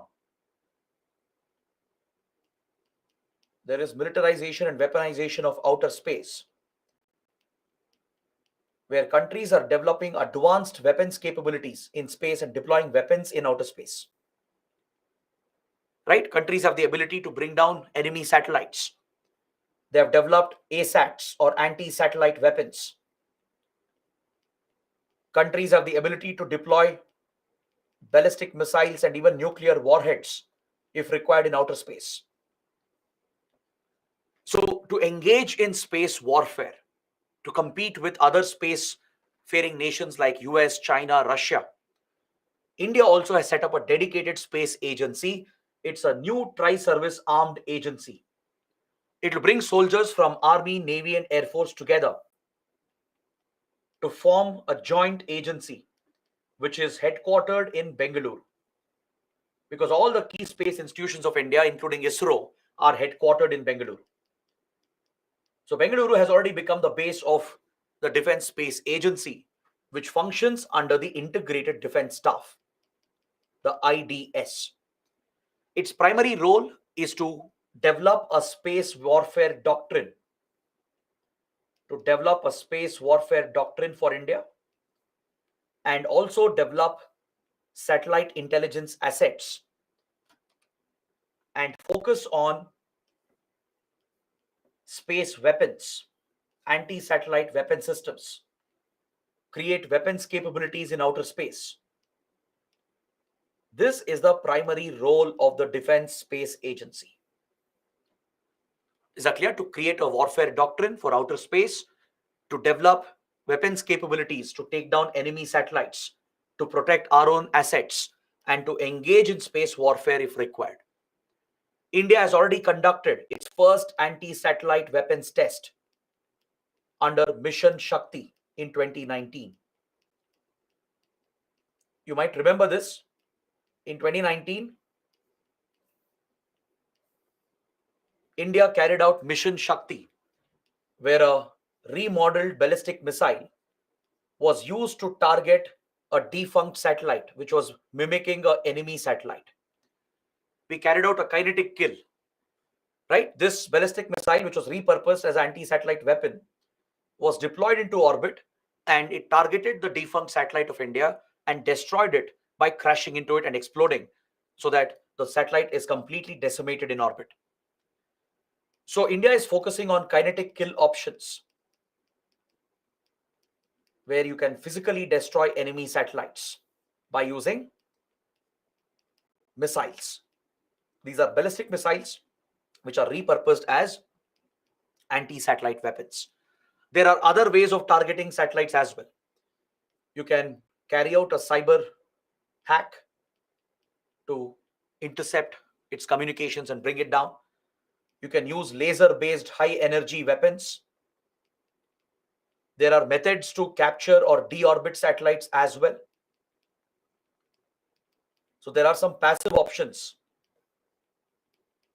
like cyber attack, electronic interference, capturing it through various methods, or deorbiting it. These are all passive options. Kinetic option is where you destroy it physically, like high energy laser weapons. They can destroy the satellite, burn down the entire satellite, or missiles which strike into it, which target the satellite with an explosion that destroys the satellite entirely. That's a kinetic kill option. So all such weapons are being developed by India as well. Right now, Mission Shakti focuses on a missile which is refurbished to be an anti-satellite weapon. So the space agency has also conducted an exercise. IND-SpaceX is the first ever simulated space warfare exercise of India. All right. And under the space agency, the Defense Space Agency, you have a research agency to provide R&D support. All right. It will work closely with ISRO, DRDO, and other units, other research units. But it will be a standalone research agency for developing weapons capabilities for Defense Space Agency. So this is the dedicated armed force we have. It's a tri-service agency, right, for space warfare. Similar agency has been set up for cyber war. Please make a correction here. This is a typo. Defense Cyber Agency. We studied this under cyber security, right? I mentioned it's established in 2018. It's again a tri-service agency comprising of soldiers from all three armed forces, and they will specialize in cyber warfare. It was again a recommendation of Naresh Chandra Task Force. Even Kargil Review Committee had pointed towards this. So instead of giving command status, it has been set up as an agency. It's headquartered in Delhi, and it is developing a cyber warfare doctrine of India. And it is also developing offensive and defensive cyber weapons to protect our critical infrastructure and to protect our military networks from cyber war campaigns and cyber espionage campaigns of other countries. Even this functions under the IDS, under the Integrated Defense Staff. All right, so that is your Defense Cyber Agency. Then coming to the last agency or the division which was set up, the Armed Forces Special Operations Division, set up again in 2018. This brings all the special forces of India under a single agency, a tri-service agency. The Para SF, Marcos and Garud, they are being brought under a single tri-service agency to merge the special forces of these three armed forces. This is a standard practice seen in other countries as well, including the United States. In the US, you have special forces like the Navy SEALs of the US Navy. You have the Delta Force of the US Army and few other special force units. These are very well trained, very well equipped special force units. They can conduct these precision strike operations in enemy territory. They can conduct covert operations as well. They are self-contained units. They'll have the best equipment, the best training, and only the best of the soldiers make it to such commando units. So in US, they have merged these special force units into the JSOC, the Joint Special Operations Command of the US, brings all special forces together. The Delta Force, the Navy SEALs of US Navy, and few other special forces of US Armed Forces. They're all merged into a single Joint Special Operations Command. This again reduces wastage, reduces any overlap, and provides for better planning and operational efficiency. Because these special forces will have similar capabilities and weapons and equipment. For example, they'll all specialize in high altitude jumps, right? They specialize in para jumps. They can jump from helicopters and aircrafts and deploy through parachutes. This is a common skill they have, right? So instead of having separate training, separate equipment for that, how about streamlining it with a single division, right? They will also have advanced diving capabilities, underwater capabilities, especially Marcos. They specialize in underwater operations. They can strike naval bases or ships and submarines, use underwater drones and underwater submersible vessels as well, right?